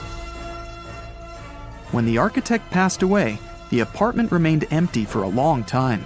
Only recently, they restored it and turned it into a museum. Inside, the epoch of the last century is recreated. They even put wax figures of Gustav Eiffel, his daughter, and the American inventor Thomas Edison inside the room. This place is filled with an endless stream of passengers, office workers running late, visitors from other cities, noise, and train whistles. At Grand Central Station in New York, among all these sounds, you can hear the sound of a ball hitting a racket, if you're in the right place. A real tennis court is hidden inside New York Central Station. It belongs to a tennis club that arranges corporate games for employees of many companies. The club was opened in the 60s. Now we're moving to London, Charing Cross Road. It isn't easy to find one secret place here. To do this, you need to look carefully at your feet. Do you see these sewer grates in the asphalt? Inside them, you can notice two signs with the name Little Compton Street. Yeah, there's another street right below you. It disappeared from all maps at the end of the 19th century. Charing Cross Road was built over it. The identification signs that you see are part of old engineering tunnels. There's another interesting place in London. It's located in the southeast corner of Trafalgar Square. At first glance, it looks like a thick lamppost, but there are too many tourists walking around. You come closer and realize that one person can easily fit inside the post. The lamppost belongs not to an electrician, but to a police officer. Yeah, this is the smallest police station in the world. It was built in the 1930s and used as a watch post. Officers had to sit there one by one and watch Trafalgar Square. That always attracted a lot of pickpockets and all kinds of other criminals. You probably saw a viral video where YouTubers hid a huge treasure in the Bermuda Triangle, and a random guy dared to go after it. He scored $10,000, but let's be real, his biggest win was getting out of there alive. This dangerous stretch of water between Florida, Puerto Rico, and Bermuda is notorious for its chilling and unexplained events. They say that more than 50 ships and 20 airplanes have mysteriously disappeared in the Bermuda Triangle. This leads to many theories, suggesting that this area is somehow linked to mystical powers or vortices that pull objects into other dimensions. But an Australian scientist named Karl Kruszelnicki might have actually cracked the code on the Bermuda Triangle mystery. According to him, most popular legends and eerie disappearances can be explained by two main factors. The first factor is human error. One theory debunked by Kruszelnicki was about the doomed Flight 19. Back in 1945, a group of 5 planes from the U.S. Navy took off on a routine training mission from Florida. Everything was going well until, 90 minutes into the flight, the troop commander reported that they were lost, and then, poof, they just disappeared. One of the largest air and sea searches in history was conducted to find them, but to this day, no one has found any trace of Flight 19 or the 14 men on board. What still makes people scratch their heads about this event is that the weather conditions when they took off were actually great. A relatively warm day, fluffy white clouds drifting across the sky, and a breezy wind coming from the southwest. Pretty standard for training flights, really, nothing out of the ordinary. So, what happened? It turns out that despite the flight leader having over 2,000 flying hours, he was a bad pilot. Actually, a really bad pilot. According to Kruszelnicki, The commander was such a poor navigator that he had gotten lost at sea on at least 2 previous occasions before the Flight 19 incident. On that doomed day, he even tried to get someone to cover his shift but was unsuccessful, to the misfortune of his entire team. After their training flight exercise was completed successfully, both compasses on board stopped working. On the patrol's radio, his anxious voice said they were over land, or precisely, he was sure they were flying above the Florida Keys. But that didn't make any sense. He had made his scheduled pass over hens and chicken shoals in the Bahamas less than an hour earlier, but now he believed his plane had somehow drifted hundreds of miles off course and ended up in the Florida Keys. He couldn't have been more wrong. According to the most plausible theories about this case, what he thought was the Florida Keys was actually some small islands in the Bahamas. And here's where the real mess happened. Instead of turning back to the west, toward Florida, he kept flying east, deeper into the Atlantic Ocean. His plane eventually ran out of fuel, and you already know the rest of the story. Okay, some theorists might argue that a malevolent force somehow interfered with the 2 compasses, causing them to fail while they were flying this supposedly cursed stretch of water. But let's face it, even if that were true, human error was the main factor here. The pilot shouldn't have mistaken the Bahamas Islands for the Keys. End of that story. Now, let's talk about the second factor that, according to Krushelinski, explains many of the strange disappearances in the Bermuda Triangle, and that's related to bad weather. A lot of Atlantic tropical storms and hurricanes actually pass right through the Bermuda Triangle. So before we had advanced weather forecasting, these storms had caused a bunch of ships to go missing back in the day. On top of that, the Gulf Stream runs through the area too. That's a super strong ocean current that can make the weather change quickly and sometimes pretty dramatically. So when you think about it, natural factors like these could explain many, if not most, of the disappearances. Take the USS Cyclops, for example. Back in 1918, this massive 500-foot cargo ship, carrying about 11,000 tons of manganese, just disappeared without a trace. It was sailing from the West Indies to Baltimore, with 309 people on board. What makes this event extra eerie is that not a single distress signal was sent. Over 100 years later, we still have no idea what happened to it. No wreckage has ever been found. Of course, people have come up with all kinds of theories about the USS Cyclops. One popular idea is that it ran into a sudden, violent storm. With all that heavy manganese on board, it might have capsized and sunk really fast. Others speculate about underwater events, like landslides or even a rogue wave. Now, this is not such a crazy theory if you think about it. According to Krushelinski, the Bermuda Triangle isn't just a bad weather zone. It is about the raw power of the ocean itself. The ocean floor there is way deeper than most people realize, going down nearly 30,000 feet. That's basically like Mount Everest in reverse. When the ocean water gets that deep, it tends to hide things, making it the perfect place for ships and planes to just disappear without a trace. The expert confirms that there is also a tiny chance that even stranger events could be happening beneath the waves of the Bermuda Triangle, and that is related to methane clathrate. This is a fancy name for an ice-like compound that forms underwater or in really cold places with methane gas trapped inside. Sometimes these structures can break free, creating bubbles on the surface, and this bubble shower can be fatal, at least for ships. Some experiments done with model ships showed that if enough bubbles rise up, the water's density drops, and this can mess with the ship's ability to float. If a large number of bubbles come up and cover a large area quickly, the ship could lose enough buoyancy to sink or tip over.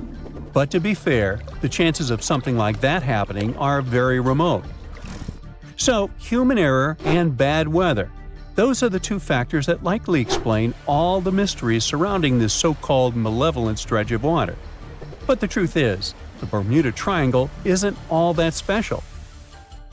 Although this region is very popular, there are no official maps that clearly outline its exact boundaries and say, look, here, precisely, is the Bermuda Triangle. And that is part of the problem. Disappearances and unexplained events that happen far from the actual region end up being lumped into the Bermuda Triangle's list of unexplained mysteries, like the Mary Celeste's fate. In 1872, this ship was found completely intact, but with no sign of the captain, his family, or the crew. People thought, okay, creepy fact, ghost ship, so it must be related to the Bermuda Triangle. But one thing doesn't add up. The Mary Celeste was abandoned about 400 miles east of the Azores, so we're talking about a completely different part of the Atlantic. By this time, the triangle has morphed into a trapezoid to cover that huge chunk of the North Atlantic. What I'm trying to say here is that once people start believing in a danger zone, confirmation bias takes over.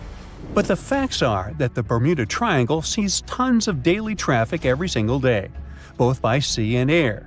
And according to experts, the number of incidents that happen there is pretty much the same as anywhere else in the world, percentage-wise. Some years the number is a bit higher, some years lower, but it averages out the same. With that in mind, it seems like it's time for us to finally move on from wild theories involving the Bermuda Triangle. Well, at least until the next bizarre disappearance comes along.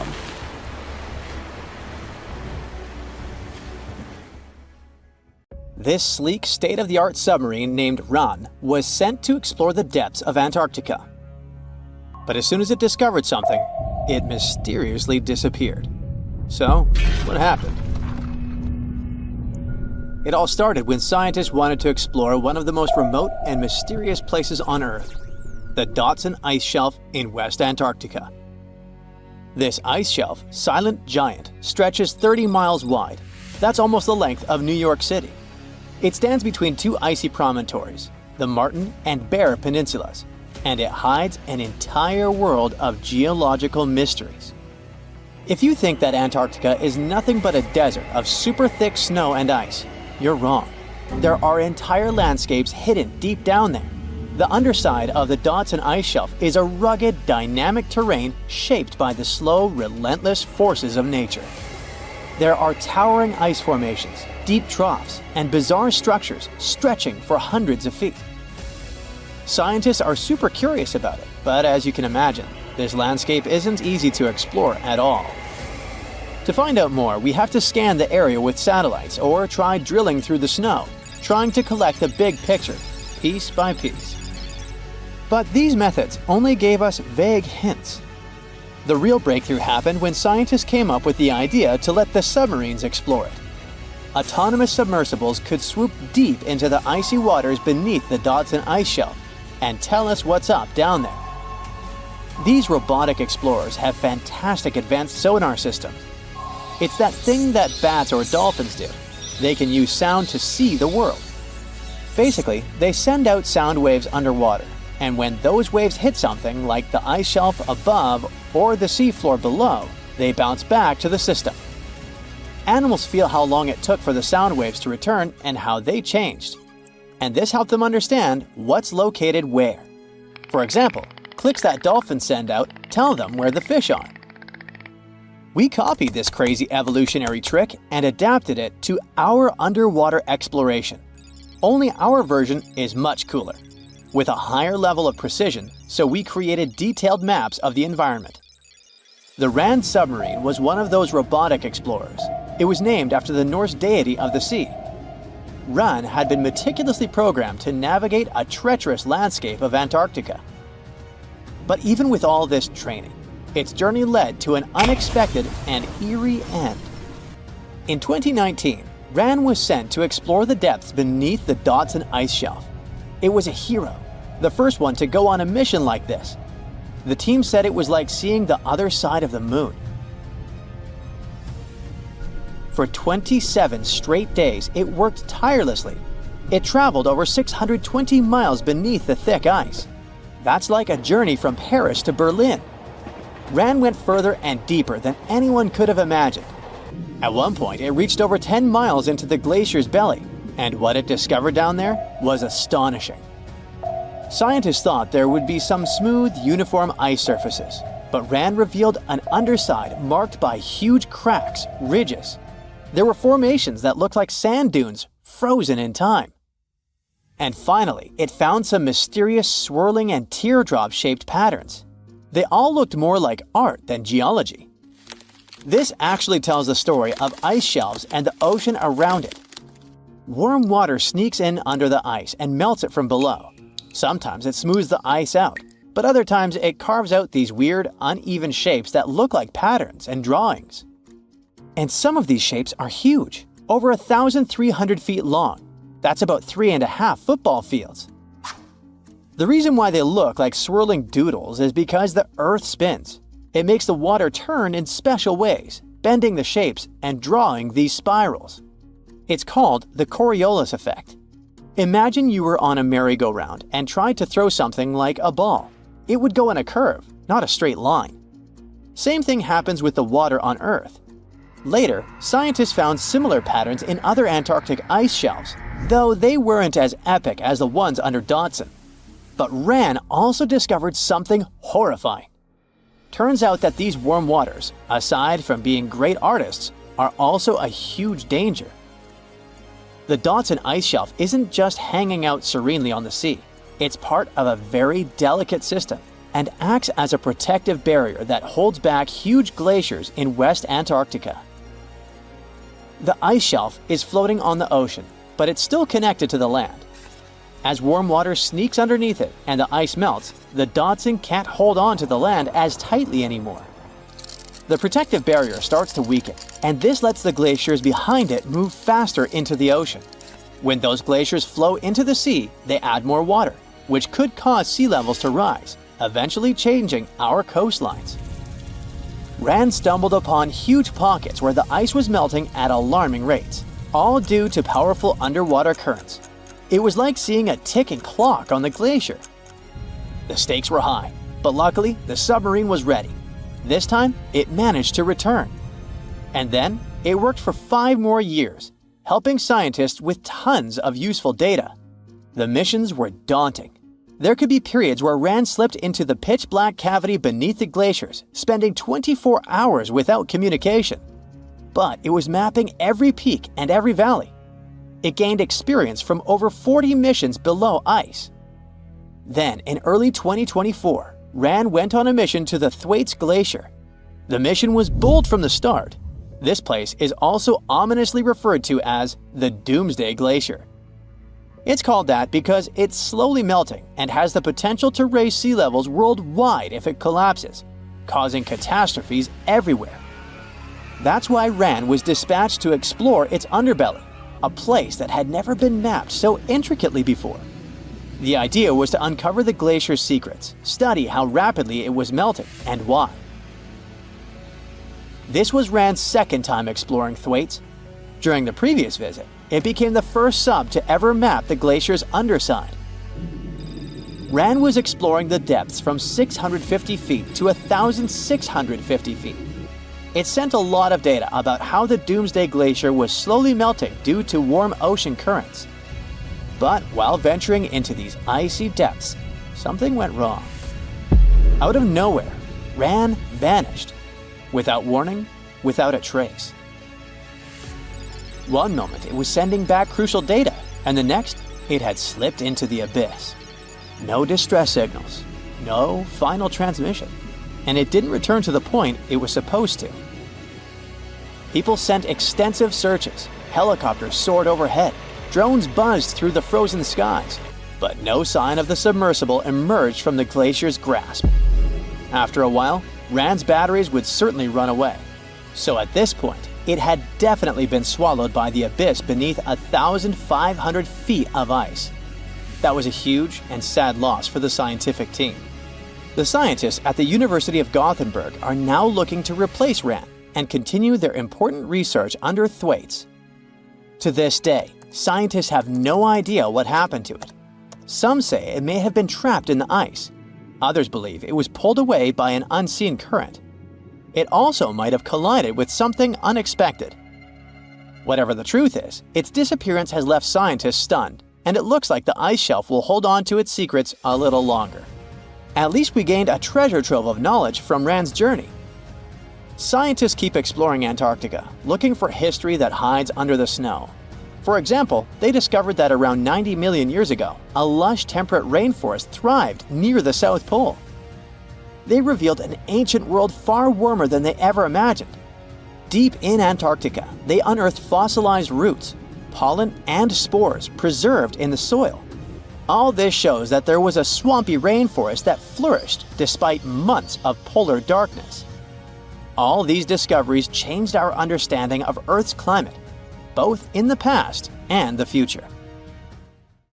It's dark, and it's hot, and it's difficult to breathe deep underground in Karowe Mine in the heart of Botswana. It's been countless hours since your shift started, and yet another rock in your hands doesn't look promising. On the other hand, there is a tiny chance that it's the largest diamond you've ever found. You decide to inform your Canadian bosses from Lucara Diamond Corp. And bingo!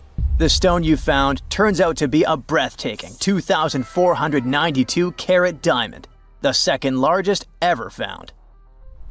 Now, the average engagement ring size is 1.7 carats.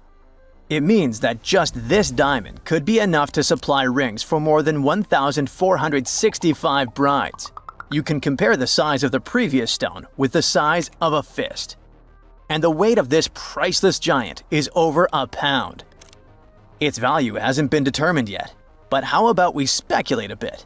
So, another diamond from the same mine, called the Constellation, was sold for $63 million in 2016. And that was only 813 carats, less than a third of this new one's size. The only other discovered diamond that's larger is the famous Cullinan diamond. It was discovered in South Africa back in 1905 and weighed 3,106 carats. Now, calculate how many engagement rings we could make out of it and write the number down in the comments. Sadly, it was later cut into several smaller diamonds, and some of those pieces are now part of the British crown jewels. Interestingly, once there was an even larger diamond-like stone, a black diamond called Carbonado. It was found above ground in Brazil in the late 1800s. The coolest thing about it is that it may have come from a meteorite. The Sergio Carbonado, which is the stone's name, was broken into smaller pieces. They wanted to use it in industrial drill bits because it's one of the toughest materials on Earth. This new diamond was actually found with the help of advanced technology. The company used an X-ray system called Mega Diamond Recovery X-ray Transmission to detect the stone. This isn't the first record-breaking diamond Lucara has found at the Karowe mine. Back in 2019, they discovered the Sewelo diamond, which was 1,758 carats. At that time, it was the second largest diamond in the world. Luxury brand Louis Vuitton later purchased the gem for an undisclosed sum. And before that, in 2015, they found the Lascetti La Rona diamond at the same mine. It weighed 1,109 carats and brought the company $53 million in 2017. Diamonds aren't the only amazing thing you can find in the ground. The better and deeper you dig, the rarer objects you're likely to discover, like an ancient lipstick, for example. It might be the oldest lipstick in the world, since it's about 5,000 years old. This deep red lip paint was found in a stone vial in southern Iran. The vial actually popped up in 2001, but it took researchers until recently to figure out what it really was. Because it's not like modern lipstick in a tube. People likely applied it with a brush. Researchers are happy, since this find could give us a glimpse into what women from the Bronze Age might have done to stand out. Those from elite societies probably applied this lipstick to look glamorous and show off their high status. Now, here's the backstory of the vial. It came from a 3rd millennium BCE graveyard and was linked to the powerful Marhazi civilization. It was a big deal in that part of Mesopotamia at the time. The graveyard was uncovered after flooding, and unfortunately, looters got their hands on many items. But luckily, the authorities managed to recover this particular piece. The vial caught scientists' attention because it was different from other items they'd found. Normally, they'd come across gray, compact substances in similar containers. But when they opened this particular one, a loose, fine powder spilled out. It was dark grayish-purple in color, nothing like what they'd seen before. When the researchers analyzed the powder, they found out that it was made with hematite, which gave it a rich, deep red color. It also had other ingredients like vegetable oils and waxes, making it really similar to what you'd expect in a modern lipstick. Apparently, back in the Bronze Age, makeup was a sign of luxury and superior status in that area. It showed off wealth and power, especially in elite circles. By the way, the researchers don't want to claim for sure that this is the world's oldest lipstick, because who knows? Something older might turn up someday. How about we move to Bulgaria right now and do some digging there? Wait. There's no need to take a spade and dirty your hands. An amazing discovery is already waiting for you. There they found a large marble statue. It's almost 7 feet tall, which might depict Hermes, a Greek deity. But the craziest thing is that it was buried in an ancient sewer for around 2,000 years. The statue is in really good shape, especially the head, which is super well preserved. There are some cracks in the hands, but overall, it's in surprisingly great condition, according to the scientific director of the excavation.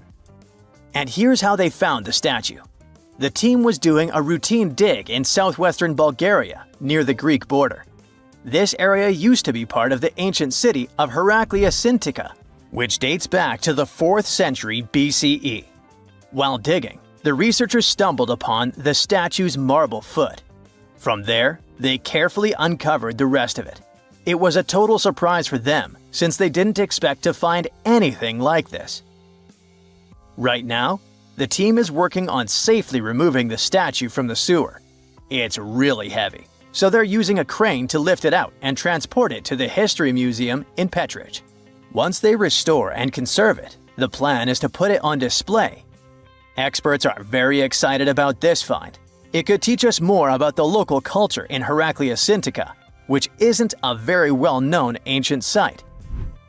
Now, if you're dreaming of making discoveries like this one but don't have a degree, don't lose heart. Even an amateur can make a scientific breakthrough. For example, you could find a Roman dodecahedron. It's this weird, mysterious 12-sided metal object about the size of a grapefruit, and no one really knows what they're used for. Historians have been scratching their heads about these things for centuries. This particular dodecahedron was discovered last summer in a farmer's field near Norton Disney, about 35 miles southeast of Sheffield. A group of volunteers had already found Roman coins and brooches in the area, so they knew the field might hold more treasures. A geophysical survey had shown areas underground where the Earth's magnetic field was disturbed, hinting that something might have been hidden there. The team started digging trenches during a 2-week excavation. On the second to last day, in Trench 4, someone spotted the dodecahedron. Richard Parker, the group's secretary, was nearby making tea when he heard the shout. He said they were all shocked because they hadn't found much metal, and then, boom, that awesome artifact simply popped up. The extra cool thing about that dodecahedron was that it was complete, which is rare. Many others found before were broken or incomplete. Plus, it's larger than usual. Roman dodecahedrons can be as small as a golf ball, but this one is closer to a grapefruit. Now, the dodecahedron is on display at a local museum. So far, over 100 Roman dodecahedrons have been found in northwestern Europe, mostly in former Roman territories like the Gallo-Roman regions. They date back to somewhere between the 1st and 3rd centuries CE. Each one is a hollow metal shell, usually made of bronze. It has 12 faces, with differently sized holes on each face. Around the holes, there are concentric rings imprinted into the metal, and at every corner where the faces meet, there's a small stud. There's no writing on them, and nothing in Roman texts mentions them at all. That's why nobody knows what these dodecahedrons were for. There are loads of theories. They could have been toys, dice, mace heads, or even tools for measuring distances in Roman artillery. Some people even think they were used for knitting gloves or even figuring out dates using the stars. But most of those ideas don't really hold up, so the mystery remains.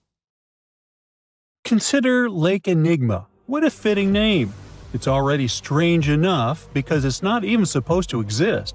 But now, we stumbled upon actual life deep beneath it. And this just might help NASA in their search for life in outer space. The lake lies deep in the icy heart of Antarctica, so it's not really a water pool like we're used to, more like a lake-like block of ice, or so we thought. Just recently, Italian scientists discovered a secret that had been buried for ages, an actual body of water, and in this water, life is thriving. Various microorganisms, and even some weird little hunters. Which is super weird, since Enigma sits in a remote and harsh corner of our planet, the northern Victoria Land in Antarctica.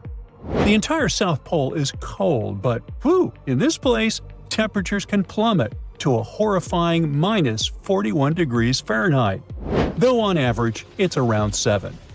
Chilly. Like we said, this lake shouldn't even be there at all. Antarctica is technically the largest desert on Earth, even though it's covered in snow, because it's super dry. There are 0 rains, truly little snowfall, and the sun barely evaporates anything. And even if there is some water, the insane winds make sure to dry everything out super quickly. Putting on our thinking caps, this lake should lose an unimaginable 7 million cubic feet of water every year. Yet, the water remains. Why? No one knows. Scientists say there could be something deep underground that refills it constantly. They just have no idea what that might be. Maybe deep underground rivers, melting ice, or something else entirely. But hence the name, the Enigma Lake. The block of ice we mentioned is permanent and super thick, at least 36 feet of it, and that's higher than a 3-story building. So researchers decided to check out if there's anything beneath it. They used a so-called ground-penetrating radar, a super smart echo detector for the ground. This radar sends invisible radio waves into the Earth. When they hit something underground, like rocks, water, or anything else, they bounce back to the device. By measuring how long it takes for the signal to return and how strong they are, we can determine the distance and what exactly the radar hit. That's how animals like bats, whales, and dolphins can see underwater. And we humans stole this cool nature idea to research buried structures and hidden caves. Scientists used this device all over the Enigma surface. This way, they were able to create an entire map of this under-ice world beneath. The water itself wasn't surprising. It's the unique ecosystem in it that shocked them. Unfortunately, no secret monsters or extraterrestrial secrets this time. But there are microorganisms there that may not exist anywhere else on Earth. Somehow, these creatures have managed to survive in complete isolation and extreme cold. It's not that we don't know these microorganisms, we've met them before, just not exactly like this. There are a couple groups hanging out down there. The first one is Bacteroidota. They love breaking down complex molecules, especially in your stomach, and help digest tough plant fibers. They mostly hang out inside us, but in the outside world, we might occasionally find them in soils and oceans. Then Actinobacteriota, genius chemists among bacteria. They decompose organic materials and help the soil get healthier. They're also famous for producing antibiotics, so we owe a lot of our medicine to them. The third one is Pseudomonadota. These guys weren't a surprise. They're crazy adaptable. They can thrive pretty much anywhere, from soil to water to the human body. Some of them are good, helping plants grow and in nutrient cycles, but others can be opportunistic pathogens. Bad guys. But what is actually a surprise is that Lake Enigma has tons of passibacteria. They're ultra small even for microorganisms and can barely do anything themselves. So they prefer to live in symbiosis or be little parasites, relying on their hosts for nutrients and other necessities. All these little chompers might be ancient. They could be remnants of a time before the lake froze over completely, which is hundreds of thousands of years ago. It's simply weird to encounter these bacteria in the Enigma Lake, especially especially the little parasites. Paticibacteria usually love low-oxygen environments, but this lake is very oxygen-rich, not even mentioning an almost 40 feet of ice above. So all this means that even though we know who these guys are, this specific species might be new to us. They could have evolved with some unique adaptations and abilities using the lake's unusual chemistry. They probably rely on a super simple and delicate food web. Some of the microorganisms produce energy from light, well, whatever light gets down there, or the lake's chemicals. The symbiosis guys most likely survive by living on or inside their neighbors. Yep, these microscopic creatures hunt each other. Nope, things can't be peaceful even in a place like that. If we find out what their secret to survival is, we might learn more about chemistry, medicine, and even extraterrestrial life. Because if life can endure such extreme conditions, then it can probably appear pretty much anywhere, including our closest neighbors, Europa or Enceladus, the moons of Jupiter and Saturn. They definitely hide oceans beneath their frozen surfaces, and now there's a very high chance there might be some life there. Antarctica must be the closest thing we have to extraterrestrial exploration before we actually land on other planets. It's full of hidden mysteries and surprising creatures. Even outside of Lake Enigma, the South Pole harbors life. Just take the McMurdo Dry Valleys, which are often referred to as Earthly Mars. These are among the most mysterious and extreme places on our planet. They're stretching across Victoria Land in Antarctica, and this is one of the driest places on Earth. Makes sense if you remember the name. Surprisingly, unlike other parts of the South Pole, this land is almost entirely devoid of snow and ice, just lots of super cold ground. There might even be some sand dunes nestled here and there between the rugged mountains. The ground is mostly covered in loose gravel, scattered with ancient rocks made of granite, and something interesting called gneiss, just spelled differently. It's the type of rock that's been through a lot, literally. It's usually born when granite and sedimentary rocks have to endure insane pressure or horrifying heat for a while, a process called metamorphism. These conditions are so intense that they literally rearrange the minerals into layers.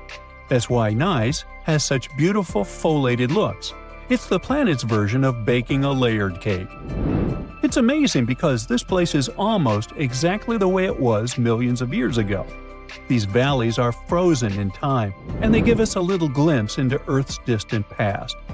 And that includes life. Once again, local winds are absolutely terrifying gusts of cold air racing downhill, and they evaporate snow faster than it can even melt. So, logically, you shouldn't find much water here, not even mentioning life. But somehow, you can still stumble across frozen lakes and saline ponds in the dry valleys. And local life stretches all reason and our understanding of biology. It exists inside the rocks themselves. Microorganisms are hidden in slightly moist cracks and crevices. Deep inside, there's endolithic bacteria. These guys are super chill. Instead of moving around like other microorganisms, they always stay put inside their little rocky homes. How do they survive? Through photosynthesis. Just like plants, they take teeny tiny parts of light that gets in crevices and acts like little solar panels, getting energy from the sun. Meanwhile, in another place, beneath the Taylor Glacier, there's bacteria that literally doesn't eat anything. Not comfort, not sunlight, not even oxygen. These guys rely on a diet of dusty rocks and sulfur to fuel their weird metabolisms. By breaking down sulfur and iron, they get energy to sustain themselves. This way, they easily survive in deep seas at sub-freezing temperatures, completely cut off from sunlight, oxygen, and the world itself. This place is fascinating for both its life and the lack of it. In some parts of the valleys, like University Valley, yes, that's what it's called, the permafrost is so harsh that no microbes were found at all. This might be one of the only places on Earth where life appears to be completely absent, a quite scary idea. Anyway, now scientists are thinking about learning more about Lake Enigma and drilling this Mars-like environment. Exactly for that reason, to see how we could get samples from Mars in the future. If you draw up a map, trace a line connecting the island of Bermuda, Puerto Rico, Miami, and back to Bermuda, what do you get? The infamous triangle, known for swallowing thousands of ships and aircraft over the centuries. But there's a new mystery to this already enigmatic place. Something's lurking deep in the waters below, and it's leaving bizarre clues of its existence. Splash! Your submarine hits the water surface. You descend 100, 1,000, 2,000, 3,000 feet. It's getting darker. The sub's walls creak as the pressure grows. Over 1,400 psi. It's like the weight of a grand piano squeezing every square inch of your body from all sides. You've made it to your destination. All that's left is to spot the beast. Just in time. Among the black void, you see a bright green glow off in the distance. It's getting closer. As it approaches, it gets bigger. This is it! The creature that's been leaving strange circular markings on fish, dolphins, whales, and even other sharks. Behold, the cookie cutter shark! Don't let its size fool you. It may be no longer than a bowling pin, but this creature is a parasite. It attaches itself to other marine animals using its neatly arranged serrated teeth. With one bite, it fills its belly, detaches, and goes on about its day. Its mobile snack also swims away with its life. The only evidence of this rendezvous, a cookie-shaped mark on its body. Don't assume you're safe in your submarine. These bold little guys have been known to go after subs too. You decide not to risk the shark punching a hole in the only thing keeping you from being squished to a pulp by the surrounding water. You journey on to meet other bizarre creatures lurking in the Bermuda Triangle. At twice the depth, you'll find the dragonfish. Unlike other deep-water inhabitants, these things produce light in the infrared range. Blue and green is what other fish stick to. This gives the dragonfish a huge advantage. It provides itself with light that other marine dwellers just can't perceive. Things that want to eat the dragonfish can't detect this light, as well as the critters the dragonfish likes to feed on. A truly unique deep-sea dweller is the vampire squid. Neither vampire nor squid, or octopus, this thing is a unique species of its own. It has the largest eyes compared to body size of any animal on the entire planet. When the vampire squid feels threatened, it curls its arms up and around its body. Essentially, the thing turns itself inside out. Another animal to avoid down here is the terrifying bobbit worm. It buries itself in the seafloor, leaving a small part of its body out. It waits for dinner time with its pincer-like mouth parts open. What's on the menu? Other worms and fish that can be 7 times bigger than the bobbit. It uses its 5 antennas to sense when lunch is close enough to snap. In an instant, the worm launches forward and grabs its lunch with its mouth parts. It's not done yet. Once it's got its jaws locked onto its lunch, the worm injects it with venom and pulls it down into the burrow to feast. One of the deepest trenches in the Bermuda Triangle is the tongue of the ocean. This is also the secret breeding grounds of tiger sharks. You'll instantly recognize them thanks to those darker gray tiger stripes on their sides. They're the second largest predatory shark species after the great white. And with a big size comes a big appetite. Marine mammals, smaller sharks, stingrays, and green turtles are all on the menu. If you ever come face to face with a tiger shark, hopefully not, remember this: you can tell the fish's age by looking at its stripes. They fade over time, so the younger the shark, the more pronounced its stripes. There's plenty of zooplankton in the Bermuda Triangle. These are, usually, small organisms that are essential to the ocean's food chain. But get this, if nothing ate them and they were left to grow out of control, Zooplankton would cover the entire world in layers and layers in just 4 months.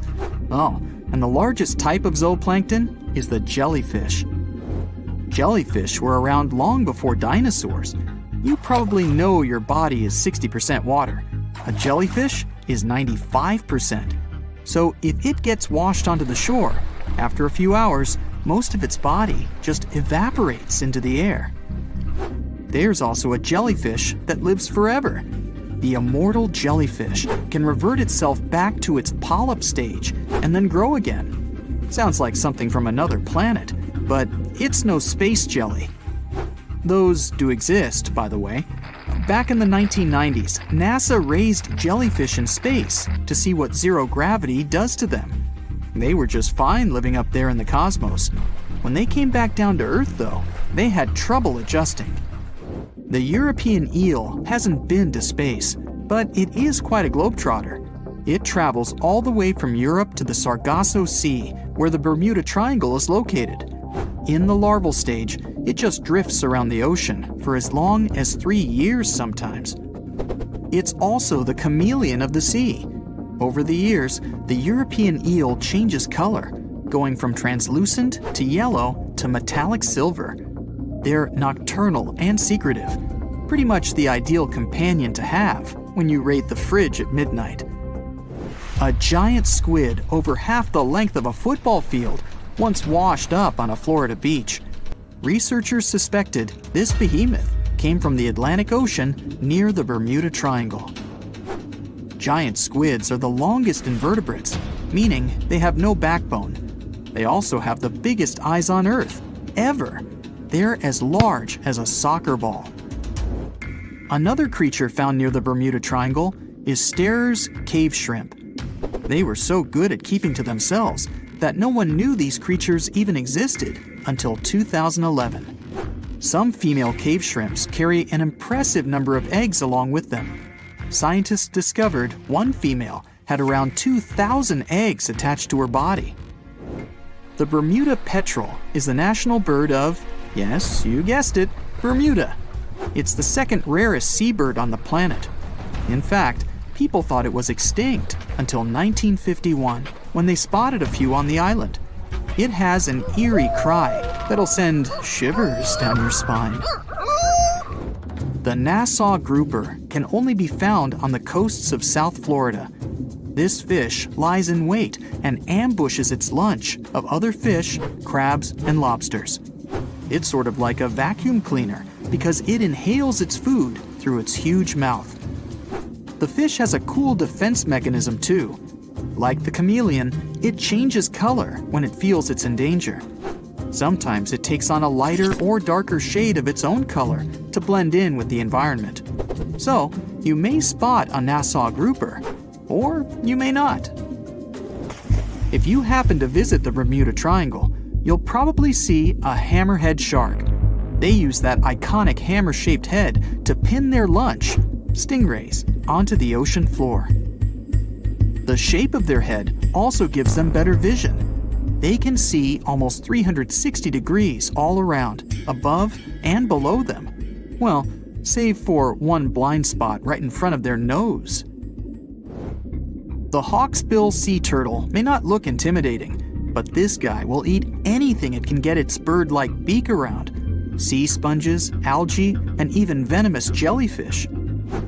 A lot of the stuff on their menu is inedible for most, but their body fat can absorb the venom and toxins, so they go unscathed. The Bermuda Triangle is also home to green glowworms. They're not really worms, but larvae. They produce that bright light from an organ near their tail. This light makes smaller creatures come toward them, making it easy for them to catch their lunch. Most of the time, they look pretty ordinary, but they have an oddly fixed schedule. Every third night after the full moon during the summer, at an exact time, the glowworm lights up. But back to more nightmarish creatures of the Bermuda Triangle.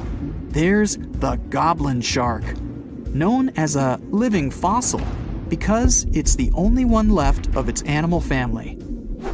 It's only about the length of your forearm and looks like nothing special. but watch closely as its lunch gets too close. Boom! The shark's jaw shoots out of its mouth and grabs onto the unlucky creature. Once the teeth have locked in, the jaw goes right back in the shark's mouth. And yes, you share the planet with this thing. On September 23, 1880, a guy named David Lang was just strolling through his fields in Tennessee when, out of nowhere, he vanished into thin air. There was nothing around him to trip over, just wide open land with no trees, fences, or even a rock in sight. His wife and kids were watching from their windows as he walked home, and two guys in a buggy also saw him disappear. So, panic set in immediately. Could it be a sudden hidden sinkhole that swallowed him? But when the family rushed to the spot, the ground was solid, with no holes and not a trace of where he could have gone. His wife had to be taken inside while search parties combed the field. But there was nothing. No footprints, no disturbed soil, no answers. Days turned into weeks, and weeks into months. But no one saw or heard from David Lang until a year later. His young daughter, who couldn't let go of him, stood in the exact spot where he had disappeared and called out to him. And then it happened. Help me. A faint, desperate voice echoed from nowhere. Help me! She ran for her mother, who also heard the eerie cry for help. Help me. For days, they kept returning to the spot, listening to the ghostly whispers of David Lang. They were growing weaker and weaker until there was complete silence. Did some mysterious portal between dimensions open? And did David step inside? And here's where it gets even stranger. Some say the grass in that spot grew unnaturally thick and lush, but no insects or animals would go near it. Others swear that nothing ever grew there at all. It turned into a barren patch of land forever cursed. Whatever the truth is, David Lang was never seen again, and some people still avoid visiting the field. But don't worry, you don't have to avoid the area, as the story is most definitely just an urban legend. It looks like the whole story might have come from one well-known hoaxer from the 1880s, who probably invented the David Lang story as part of a lying contest. Over time, the tale became a piece of local legend. Another mystical disappearance supposedly took place in Prussia. On November 25, 1809, in Perleberg, a man walked into an inn, ordered dinner, and vanished into thin air. It was Benjamin Bathurst, a British diplomat traveling under the alias Baron de Caux. He was running away from Napoleon's spies. After writing for hours in a private room in the White Swan Inn, he stepped out and headed for his carriage. But when his assistant arrived moments later, Bathurst was gone. News of his disappearance didn't reach England for weeks, and when it did, his wife, Philida Bathurst, rushed to Prussia. Together with a search party, she was scouring a nearby river and every corner of Perleberg. Then, strange clues began appearing. Bathurst's expensive fur coat, worth a fortune, turned up hidden in a stable. Weeks later, two old women scavenging in the woods, miles from Perleberg, found his pantaloons. A stable hand at the White Swan Inn, August Schmidt, became a prime suspect. His mother had stolen Bathurst's coat, and a woman from a nearby coffeehouse swore that Schmidt had chased after Bathurst that night. So, he probably took the life of the British guest. But as a lump sum was offered as a reward, false leads and rumors flooded in, and it was harder and harder to learn the truth. Philida Bathurst refused to give up and went to Napoleon Bonaparte himself, hoping to hear some answers, but he denied that it had to do with him. To this day, Benjamin Bathurst's fate remains a chilling mystery. Writer Mike Dash, who did his own investigation of this case in 1990, came to the conclusion that people were just adding mysterious details to it over the years. In reality, someone just took Benjamin's life that night. Over a century after Benjamin's disappearance, in a completely different part of the world, a man named James Tedford stepped onto a bus, took his seat, and then somehow vanished into thin air before reaching his destination. It happened on December 1st, 1949, when he was traveling back to Bennington, Vermont after visiting his family. Witnesses on the bus swear he was there the entire time, sleeping peacefully in his seat. But when the bus reached Bennington, his suitcase, his unfolded map, and even his bus ticket were still on the seat, but Tedford was simply gone. The last time anyone saw him alive or not was at 4 p.m. Remember this time. This eerie disappearance wasn't the first or the last strange event in what locals call the Bennington Triangle. This area is famous for unexplained vanishings, sort of like the Bermuda Triangle on the ground. Between 1949 and 1950, multiple people disappeared under bizarre circumstances. Tedford went missing almost exactly 3 years after a young woman named Paula Weldon was last seen walking near the same area. It was also December 1st, around 4 p.m., when 18-year-old Paula stepped out of her dorm at Bennington College. She told her roommates she was heading for a hike on the Long Trail. A local man later said he gave Paula a ride and dropped her off a few miles from the trail. She was dressed in a bright red coat. Paula spoke with a few hikers before venturing into the wilderness alone, and then she was gone. The police and her devastated father were really trying hard to find her for 4 weeks, but failed. Whispers soon spread that she had just run away. Paula's father was sure that she had a secret boyfriend, a man who either lured her away or took her life. But there was no evidence to prove this theory. The local tribe believed that Glastonbury Mountain, which lies in the heart of the Bennington Triangle, was cursed and full of restless spirits. So Bigfoot or some unknown force could have caught those missing people. Each of them disappeared in the late afternoon, between 3 and 4 p.m. 2 of them were wearing red, and not a single body was ever found. Some believe it was one person taking lives in the area, but the targets were too different in age and gender to fit one pattern. Others say it all happened because the terrain here is pretty rough and the winds are strange and severe. But winds can't possibly take a person out of a moving bus, so the mystery lives on. On July 18, 2007, Barbara Bolick set out on a walk down her favorite trail in Montana's Bear Creek Overlook. She knew the trail like the back of her hand, and she had a backpack filled with food, water, and even something to protect herself from wild animals. She was hiking with her family guest, Jim Romaker. As he later remembered, the hike was going just fine when they stopped for a bite and met 2 young men. After parting ways with them, Barbara just walked 20 or 30 feet ahead of Jim on the trail. Jim paused for less than a minute. Then he looked up and found no traces of Barbara. He scoured the trail, but he couldn't find the woman, her backpack, or even footprints leading away. He rushed to the nearest people he could find, construction workers at the trailhead. They hadn't seen her either. Rescue teams with dogs and helicopters investigated every possible hiding spot, but they found nothing. And dogs couldn't even pick up Barbara's scent. Now it wasn't clear if she had been there all day at all. If a wild animal had gone after her, there would be signs and sounds of struggle. She could have fallen into a crevice, but Barbara was afraid of heights and super careful around them. And she wouldn't just run away from her family, as her passport, ID, and her beloved pets remained at home. Her disappearance remains a mystery. Look at those lush coniferous forests and tundra. What a wonderland. You may have mistakenly thought it's Canada, but it's not. It's Antarctica, about 34 million years ago.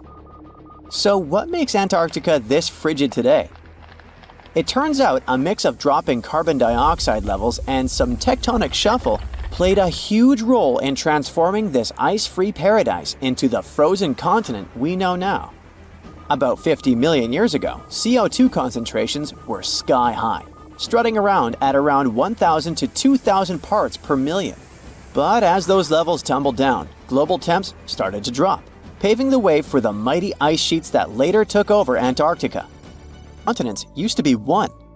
If you mix up Austria and Australia, It's much worse. By the way, don't fall for the internet myths and memes. There's no help desk in Austria specifically for people who intended to fly to Australia. Now, look at this magnificent Australian pink beach. It's precious, and not in a figurative sense. Those mysterious pinkish sands are actually garnet, and it's widely used in jewelry. Geologists studied those sands and came to the conclusion that the garnet contained there is older than local mountains. That doesn't make sense, right? In fact, it does. You see, Australia didn't used to be this very detached continent as it is now.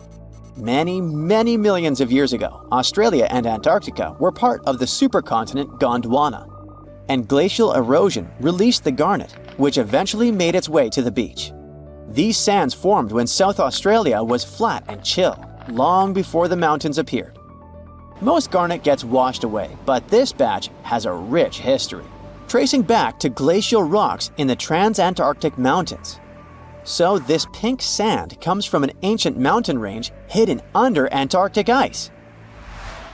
Not only does Antarctica ice hide gems like garnet, if you look harder, you might find entire buildings.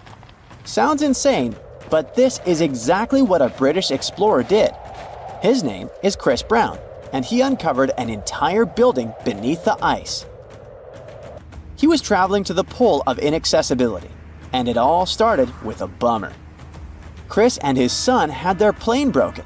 Suddenly, they spotted a lone bust peeking out of the snow.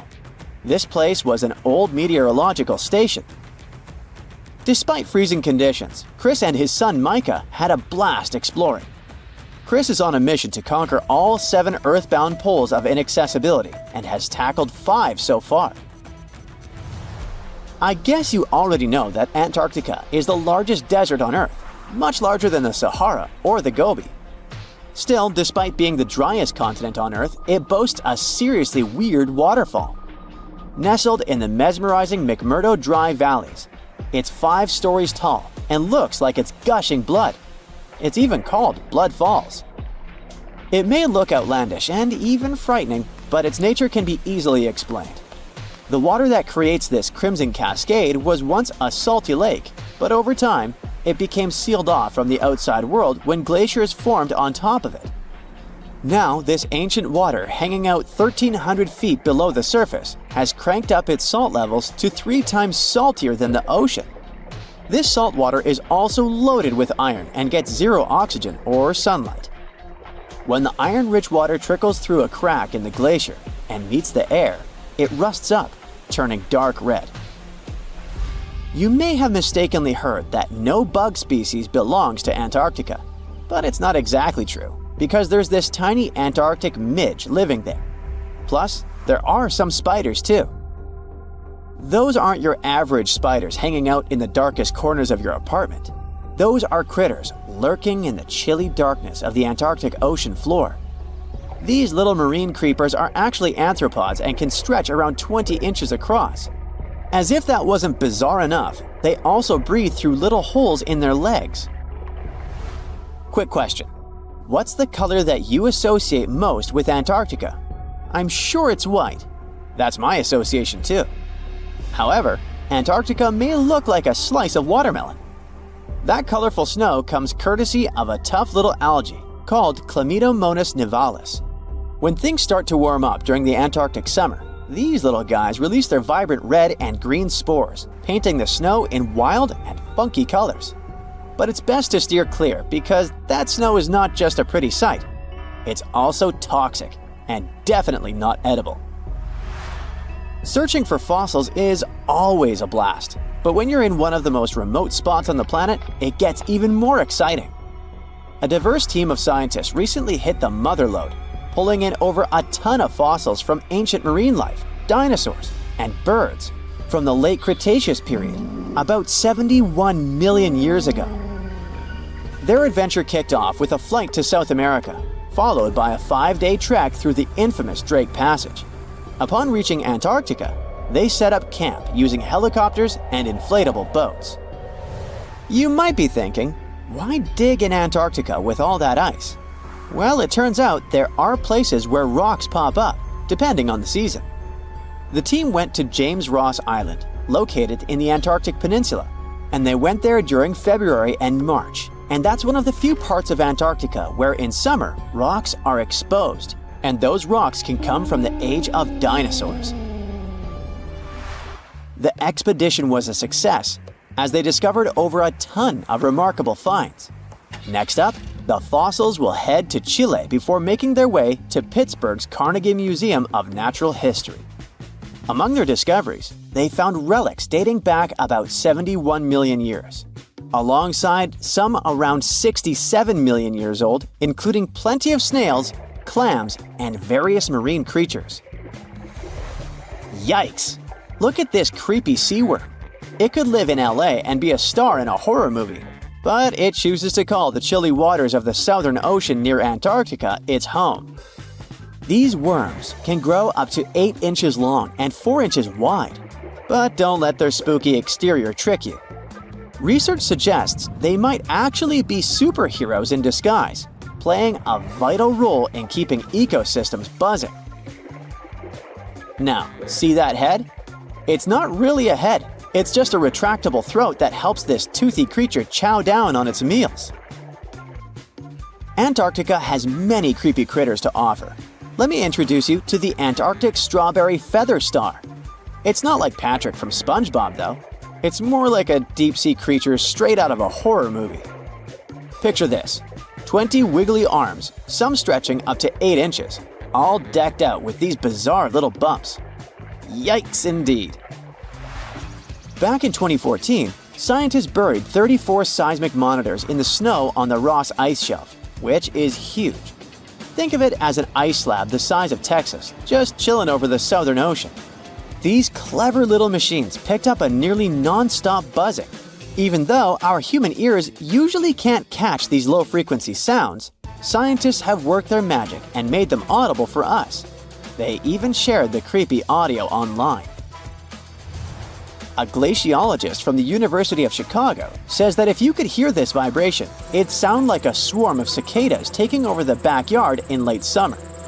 But these glacier explorers weren't trying to capture spooky tunes. They're actually on a mission to monitor the Ross Ice Shelf because things are heating up, literally, and the ice is melting faster than ice cream on a hot day. Ice shelves are like Earth's safety plugs, keeping all that massive ice from surging into the ocean. So what exactly is making all that noise? It's likely just strong winds whipping across ice dunes, creating a kind of natural vibration. It's 1898, and you're taking part in excavations in Saqqara. This place, not far away from Cairo, is full of ancient tombs and pyramids.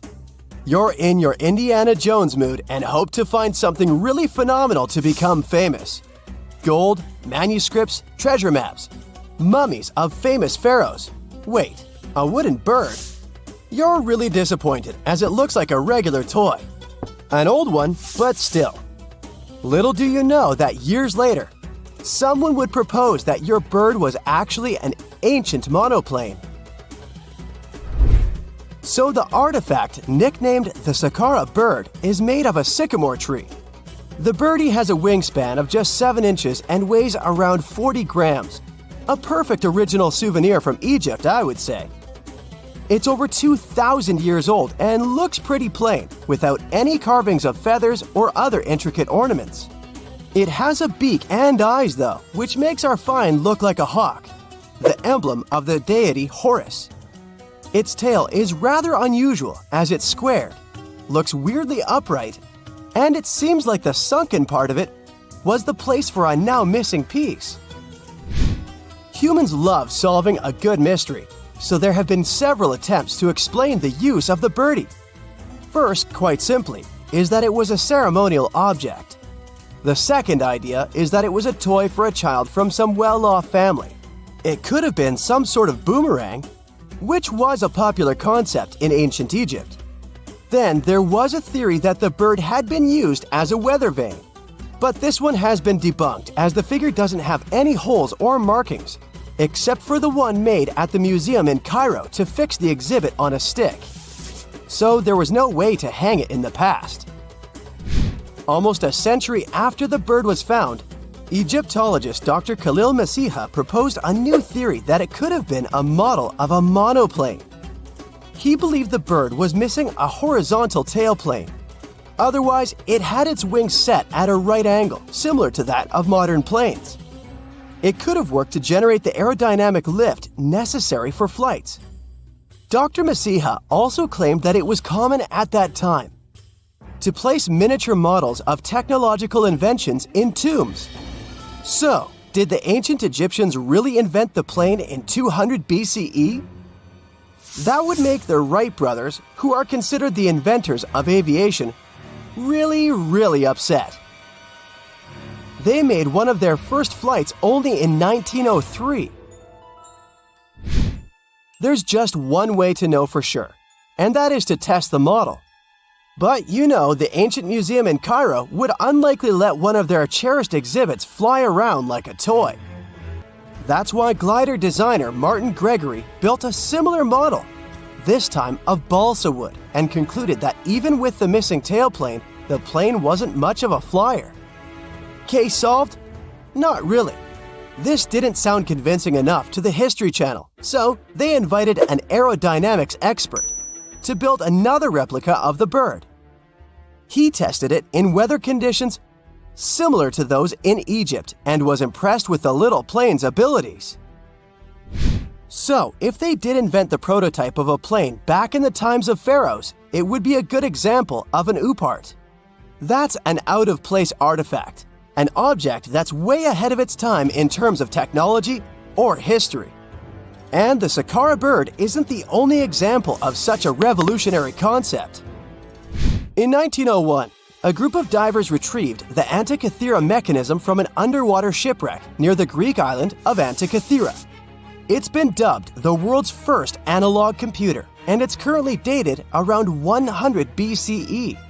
The bronze mechanism could tell the position of the sun, moon, planets, and stars, as well as the lunar phase, the dates of upcoming solar eclipses, and even the speed at which the moon moves through the sky.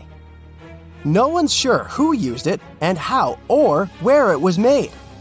But it's obvious that it's extremely precise and way too advanced for its time. The first flushing toilets in the world were invented in the middle of the 20th century. Just kidding.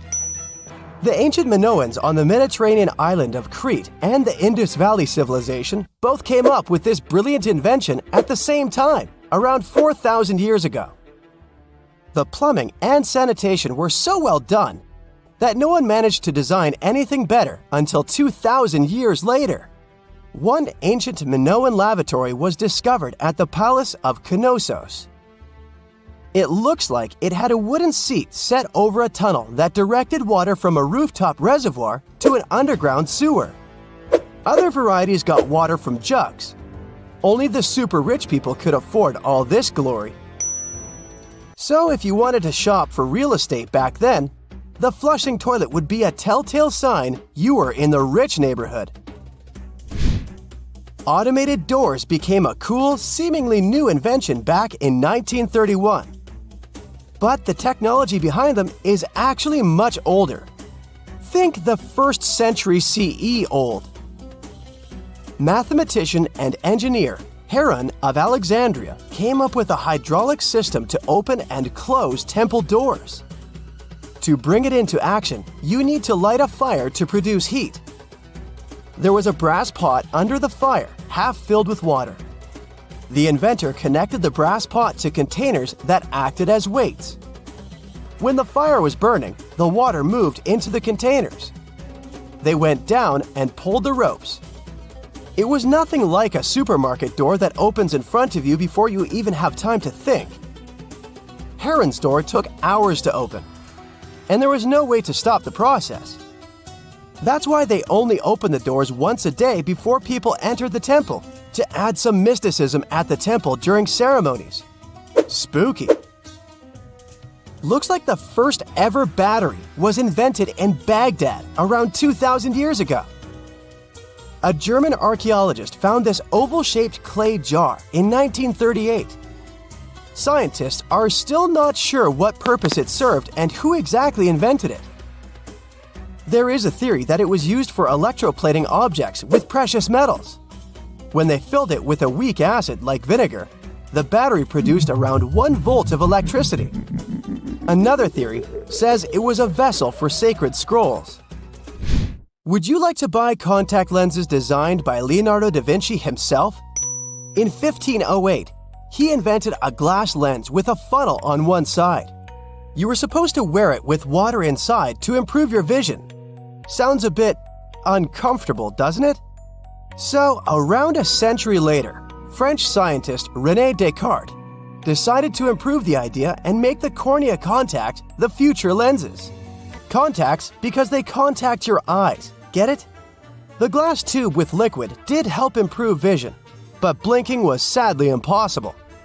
2.5 centuries later, new technologies in the glass industry let scientists design contacts that would fit in the eye and even let the wearer blink. Thanks, guys! Still, those lenses were made of heavy blown glass and didn't let the eye breathe. About 50 years later, contacts became plastic, lightweight, unbreakable, and scratch-resistant, but still covering the entire eye. And then, in 1948, an English optical technician accidentally sanded down a plastic lens and figured out they'd still be in place even if they covered only the cornea. Imagine you're living in 19th century London and need to send a message to New York. It would have taken about 10 days to get there by ship. So when delivery time went from days to hours in 1858, it was a true sensation. The first message was sent by Queen Victoria herself. It was all made possible thanks to the transatlantic telegraph cable, running under the ocean. Sadly, the new cool invention only lasted a few weeks. It took years to bring it back to life. Thick fog is rising over the ocean as the sun is slowly sinking towards the horizon. It's hard to see further away than a few dozen feet, but that's enough to notice a hulking, skeletal shape in the distance. As your ship approaches the figure, your heart beats faster, and then you make out the details of another vessel, abandoned by the looks of it. Ghost ships do exist, and their mysteries aren't always solved. Take MV Hoyita, for example. It was a wooden vessel built in 1931 as a luxury yacht. It had served well to various people over 20 years before it was bought by a Samoan sailor and became a merchant ship. In 1955, though, Hoyita's service came to an abrupt and mysterious end. On October 3rd, it set sail for another trading voyage that should have taken no more than 48 hours. Delays happen in the sea, so when Hoyita didn't arrive on October 5th as scheduled, there was little worry yet.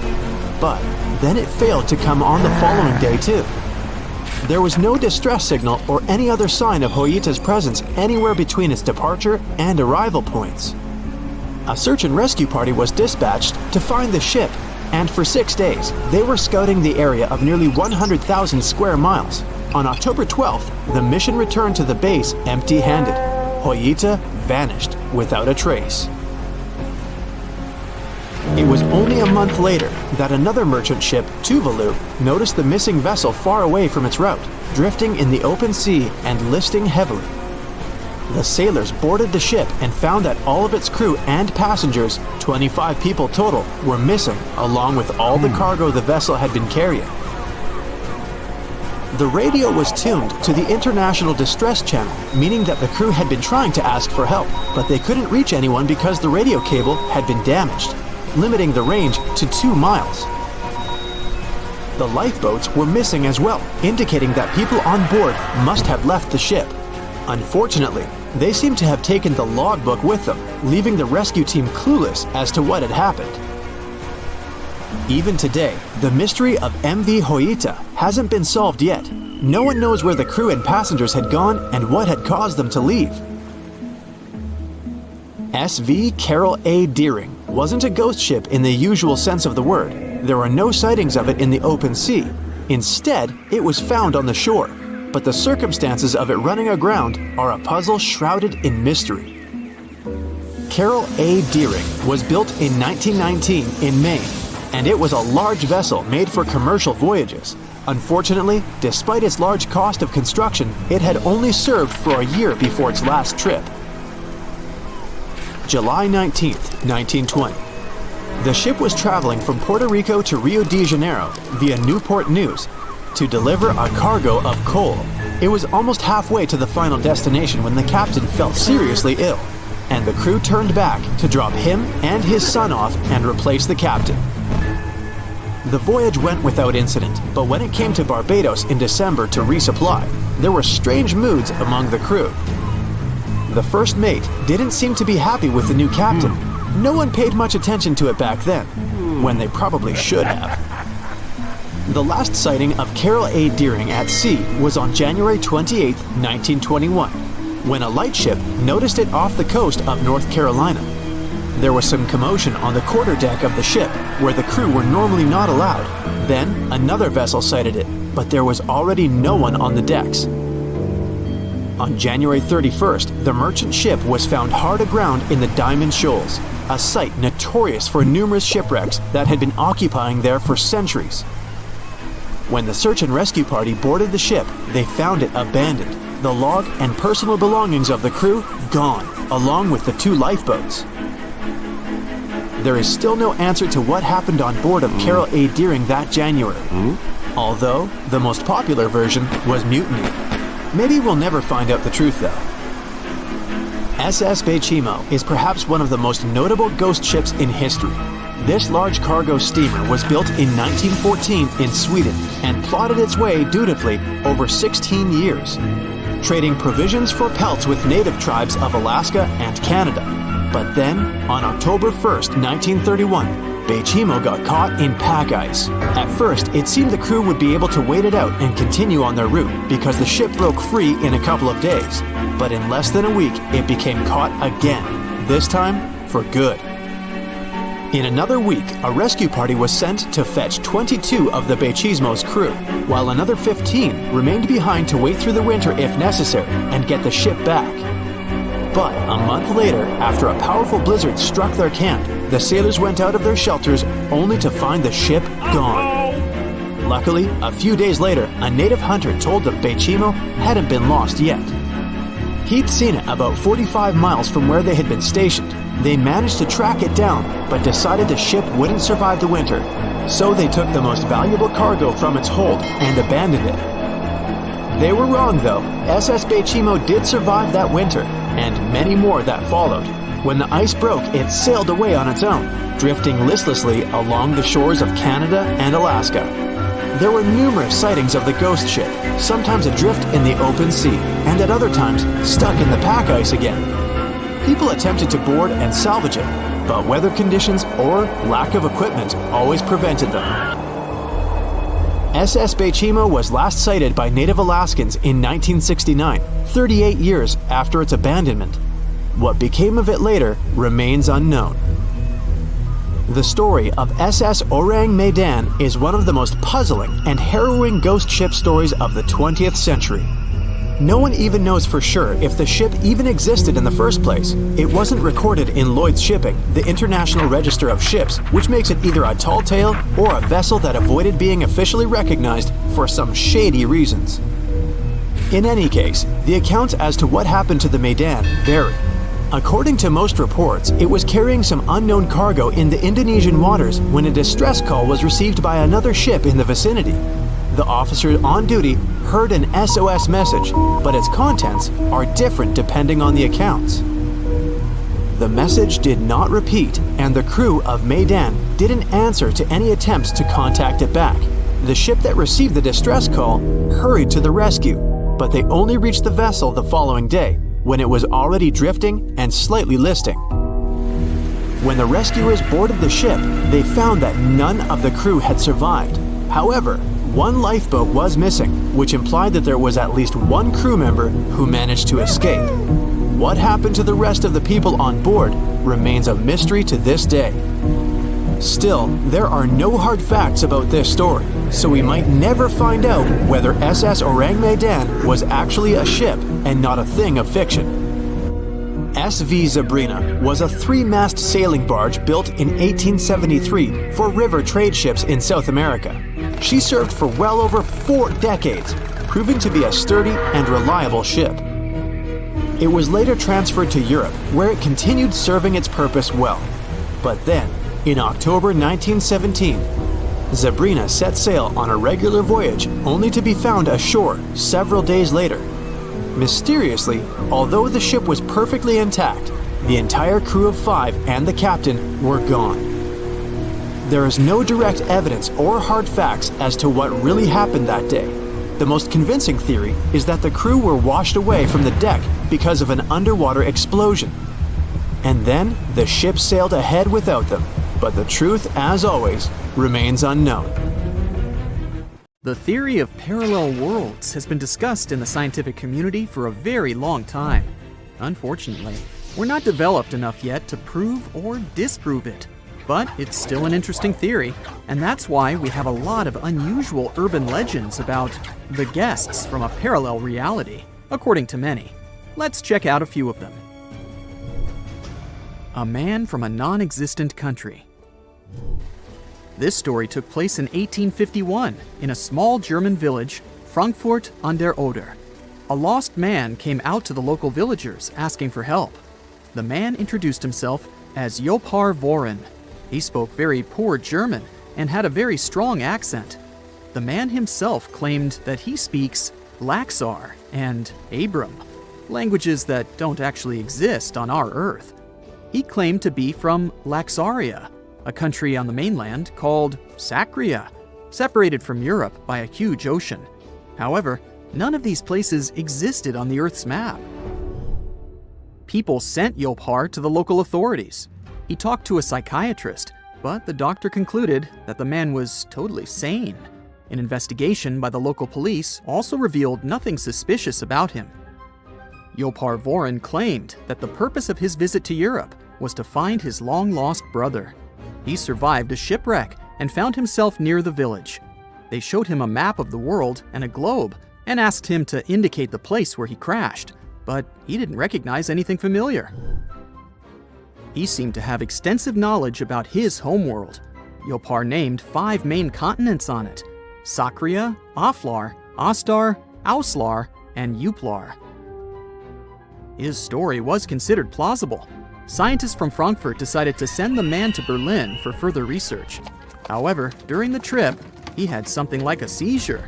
The man suddenly jumped out of the carriage and disappeared into the surrounding forest. Despite a long and thorough search, no traces of Jopar were found. He seemed to have disappeared as mysteriously as he had appeared. Inspector Leboeuf, who was assigned to escort him to Berlin, thought this man could be a being from another world, and that he had returned from where he had come from. Lady on Highway 167.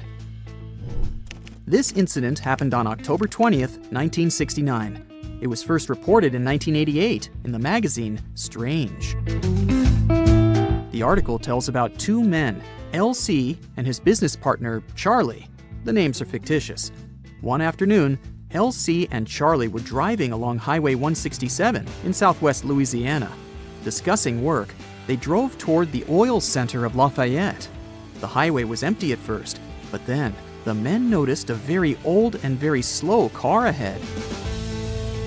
The men started discussing this mysterious car. Such cars hadn't been produced for several decades, but this one looked quite new. The men thought it was thanks to the owner's care and admired it. They slowed down to get a better look at the car. LC noticed a bright orange sign on it that said 1940. They saw a driver. It was a young woman in old-fashioned clothes, a hat with a long feather and a fur coat, even though it was warm outside. There was a child next to her, also dressed in a warm coat and a hat. LC and Charlie wanted to talk to her, but then they noticed the expression on her face. The woman was looking around in panic, almost on the verge of crying. LC called out to her and asked if she needed help. She nodded, and he gestured for her to park on the side of the road. But when the men also parked, they suddenly noticed that the woman's car had disappeared. They looked around the highway in shock. She couldn't have gone somewhere far so fast, but the car was nowhere to be found. After some time, another man drove up to LC and Charlie. He saw everything that happened and claimed that the car had simply disappeared. The men talked about the incident for several hours. When they reached the city, they contacted the police. However, the police couldn't help them in any way. Apart from their words, there was no confirmation of the existence of the car. The case was discussed for a while in local newspapers, and then was forgotten. The Gadianton Canyon Incident. This incident occurred in May of 1972 in southeastern Utah near the Modena Railroad crossing on the edge of the Escalante Desert. Jenna North was driving her father's 1971 Chevrolet Nova. Her friend, Carol Abbott, was in the passenger seat. In the back seat, there were two other girls, Lisa Rockford and Bethany Gordon. It was after 10 p.m. when the girls crossed the Utah-Nevada state line. They wanted to get back to campus before their housekeeper, Mrs. Mortensen, locked the dorm doors. This stretch of Highway 56 in Utah is pretty deserted. There's nothing there but sand and a few plants. The girls were very happy when they finally noticed the Union Pacific Railroad crossing in Modena. But right behind the railing, Jenna noticed two highways. One went into the desert, and the other to Gadianton Canyon. The girls decided to take the road to the canyon. They thought it would be a shortcut to campus. The other girls were chatting with each other when Jenna noticed that they were no longer driving on asphalt, but on white cement. "Watch out!" suddenly shouted one of the girls. The road ended abruptly at a high rock wall. It was a dead end. They had to go back the same way they came here. And while Jenna's friends were complaining that now they would have to sleep in the car, Jenna saw that the landscape had changed dramatically. They weren't in the desert anymore. Instead, the canyon turned into an open area with wheat fields, pine thickets, and a small lake ahead. A full moon was shining in the sky, which was strange because it shouldn't have been there that night. The girls had no idea where they were, so they just drove to the light ahead. It was some building that they thought was a diner or restaurant. The girls saw a bright neon sign, but none of them could read what was written on it. These symbols were unlike any language they knew. Suddenly, several people came out of the building. They seemed shocked and frightened by Jenna's Chevrolet. They waved their hands and shouted something, but the girls didn't understand them. Lisa decided to ask the men for directions. She stuck her head out of the window and immediately let out a terrifying scream. "Get out of here!" she shouted to Jenna. The Chevrolet sped away from the building. Bright headlights illuminated their car from behind. They were being chased by a few vehicles. These vehicles were egg-shaped, had 3 wheels, and made a buzzing sound. The road ahead led back to the canyon. Jenna didn't have time to slow down and crashed right into it. The vehicles had disappeared, together with an unfamiliar landscape. The girls were back in the desert again. Fortunately, none of them were hurt, physically. But Lisa was in a state of shock. She was saying again and again, "They weren't human!" The girls had to help her walk. An hour later, they were able to stop a Utah Highway Patrol car. They told the police their story. The details of the report compiled by the police officer were complicated and confusing. During the investigation, the police couldn't figure out from the tire tracks exactly where the car went astray. The tracks ended very abruptly, as if the Chevrolet had suddenly disappeared. The police couldn't explain how the car could have driven 2 miles without leaving any traces, especially on such solid ground. There are still disputes about this story, but in the end, all versions and explanations of what happened are just guesses. Perhaps we'll never find out the truth. These were the urban legends about interdimensional traveling. Of course, there's no proof that any of these stories are real. Often the truth turns out to be very mundane. For example, the famous man from Taured, who people also called a guest from another reality, turned out to be a simple fraudster named John Allen Kuchar Zegrus. But even so, these stories are still very interesting. A lot of weird incidents have happened in the mysterious valley of Hazu ever since the 1950s. People even started comparing it to the infamous Bermuda Triangle. But are they really that similar? It all started when an airplane went missing here under circumstances no one can explain yet. They searched the location back and forth, but nothing appeared to have remained of the aircraft. And guess what? No one received any SOS messages from the team on board. And to top it off, the same year, a considerable number of tourists and local residents were lost here in the valley, never to be seen again.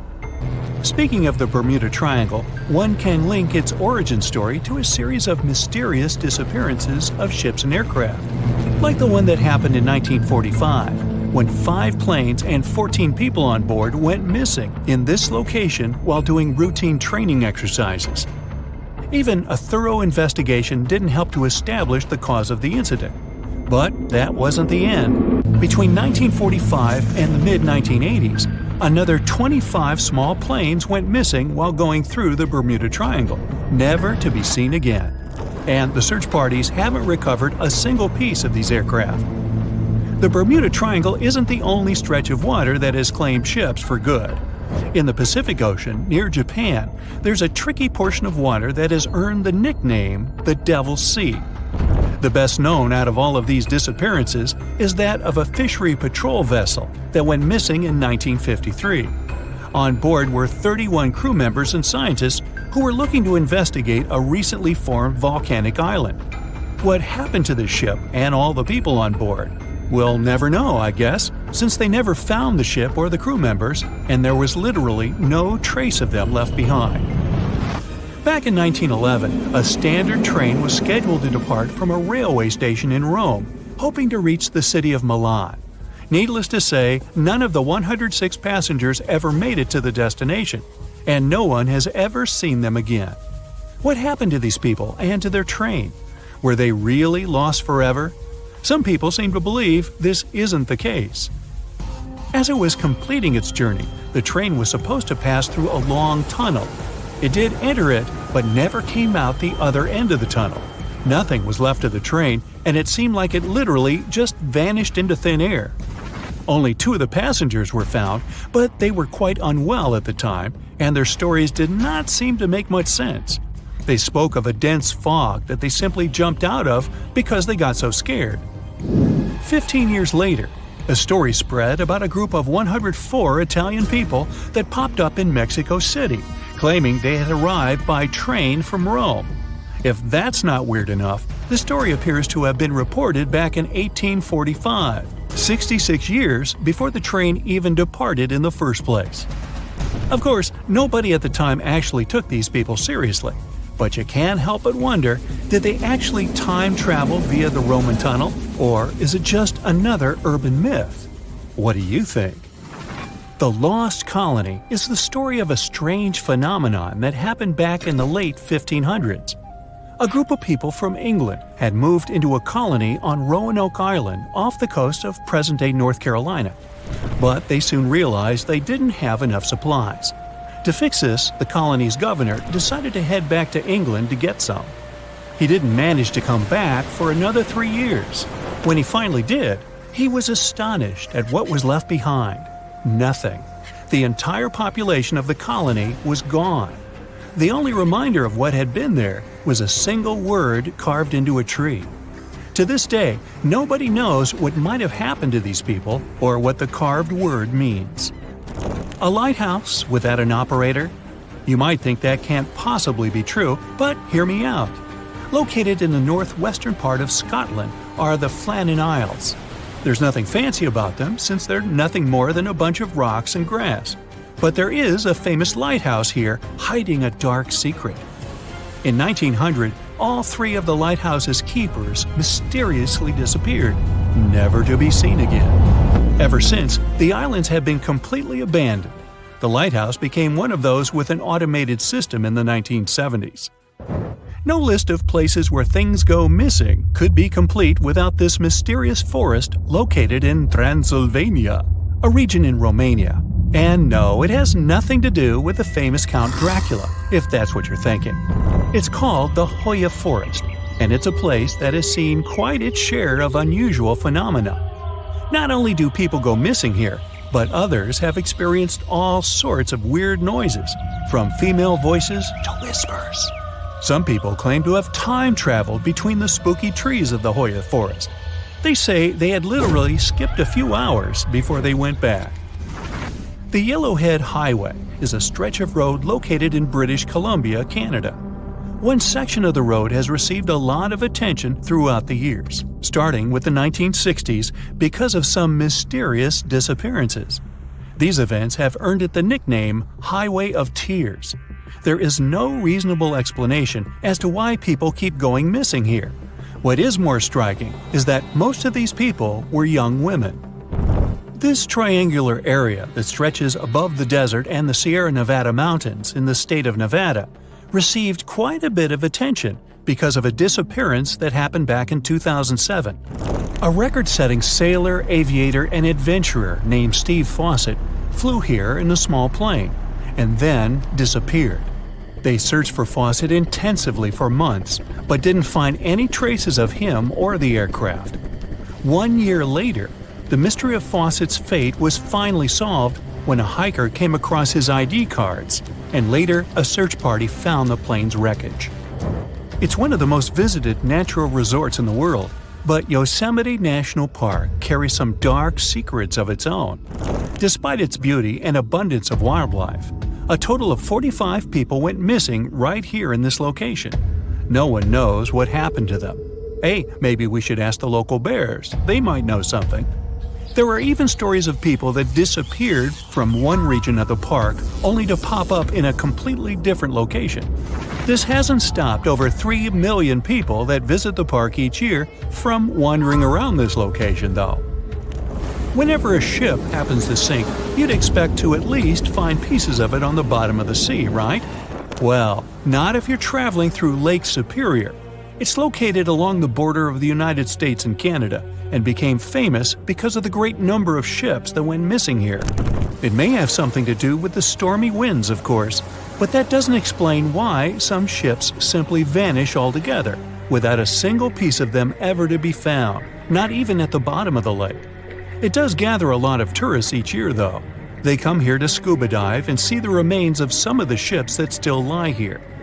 The bottom of this lake even contains what's left of the notorious SS Edmund Fitzgerald. Back when it departed on June 7, 1958, it was the largest ship on North America's Great Lakes and, to this day, remains the largest ship ever to have sunk in the area. Similar to other events, the exact cause of the shipwreck remains a mystery.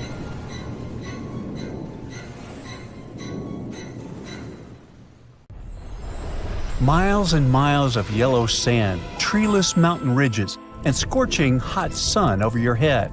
And suddenly, something you'd never expect to come across in a barren desert. A small group of overexcited people.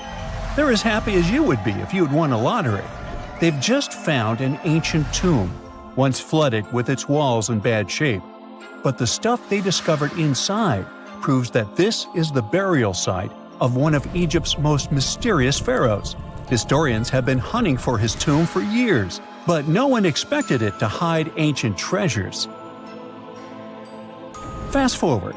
After careful examination of the site, Egyptian officials have announced the discovery of the tomb of King Thutmos II. It's the last missing tomb from Egypt's 18th dynasty. And this is also the first royal tomb found since King Tutankhamun's was discovered in 1922, in more than 100 years. A team of Egyptian and British archaeologists found the tomb in the Theban Mountains area, west of Luxor, near the famous Valley of the Kings. Before this, the site was only known as Tomb C4, but during their excavation, the team found clear evidence proving it belonged to King Thutmos II. Archaeologists actually found the entrance and main tunnel leading to the tomb in 2022. But at first, they thought it belonged to a queen because it was near the graves of Thutmos III's wives. It was also close to Queen Hatshepsut's tomb. Originally, it was prepared for her when she was just a royal wife. But everything changed when she became pharaoh. But we'll talk about this twist of fate a little later. But soon they realized that their discovery was much more significant. They found alabaster jars with Thutmos II's name and the words "deceased king" written on them. That's when they realized that the tomb was actually his final resting place. Sadly, Thutmos II's tomb has seen better days. According to the head of Egypt's antiquities sector and the leader of the Egyptian excavation team, the tomb suffered major damage from ancient floods not long after the pharaoh's death. Water swept through the burial chamber, likely destroying or displacing many of the original artifacts. Much of what had been once inside the tomb was moved elsewhere in an attempt to salvage it. The researchers found out that the tomb had a basic design, with an entrance, a sloping main corridor, and a burial chamber. The corridor was coated in white plaster and rose about 4.5 feet above the floor of the burial chamber. A large staircase and a very large descending corridor of the tomb indicated its grandeur. It took the team a long time to navigate through, though, as the tomb was blocked by flood debris and collapsed ceilings. Only after crawling through a 32-foot passageway with a small 16-inch gap at the top, the worst nightmare for those of us with claustrophobia, were they able to reach the burial chamber. There, they were in for another surprise. They cleared the debris, expecting to find the crushed remains of a burial beneath. But the tomb turned out to be completely empty, and it was not due to robbery. It had been deliberately emptied. The researchers soon realized that the tomb had been flooded since it had been built underneath a waterfall. It happened just a few years after the king's burial, so the contents of the tomb were moved to another location. That's why there was a second corridor in the tomb. It was most likely made to help remove King Thutmos II's body from his flooded tomb. Despite the damage, the excavation team made some really exciting discoveries. They found traces of mortar decorated with blue inscriptions, yellow stars, and fragments from the Book of Amduat, one of the most significant funerary texts in ancient Egypt.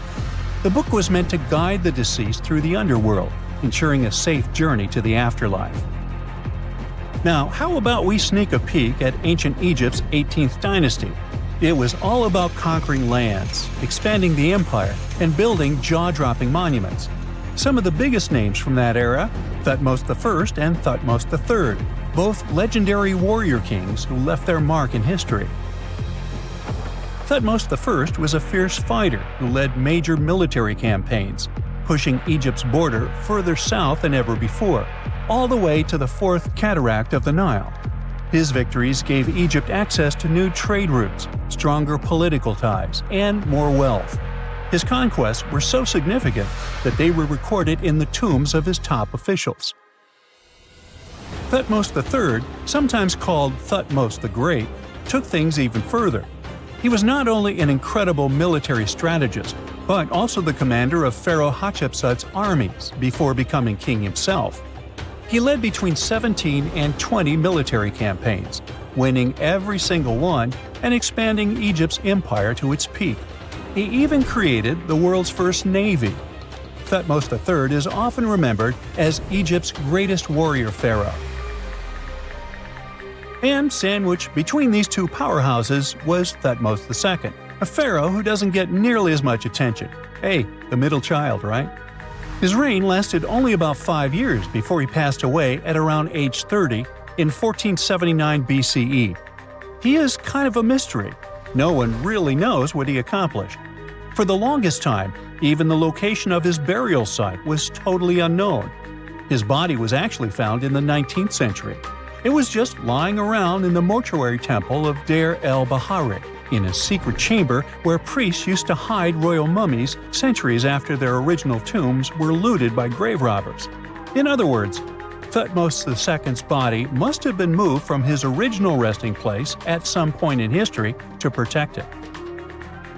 During his lifetime, Thutmos II made at least one major impact on Egyptian history.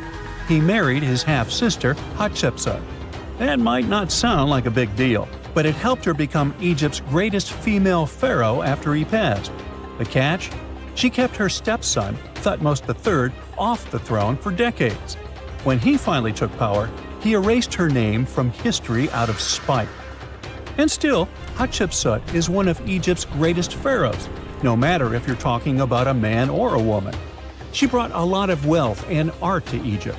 She led a big trading trip to a place called Punt, where she brought back things like gold, ebony, and incense. She also made sure her name lasted by building amazing structures that we can still see today. At Karnak, she added huge obelisks. One of them is still standing tall. She also was the one to build the Temple of Dir al-Bahrain with its countless columns. She was buried there. Interestingly, Hatshepsut was often shown in art as a man with muscles and a beard, like how pharaohs were usually depicted.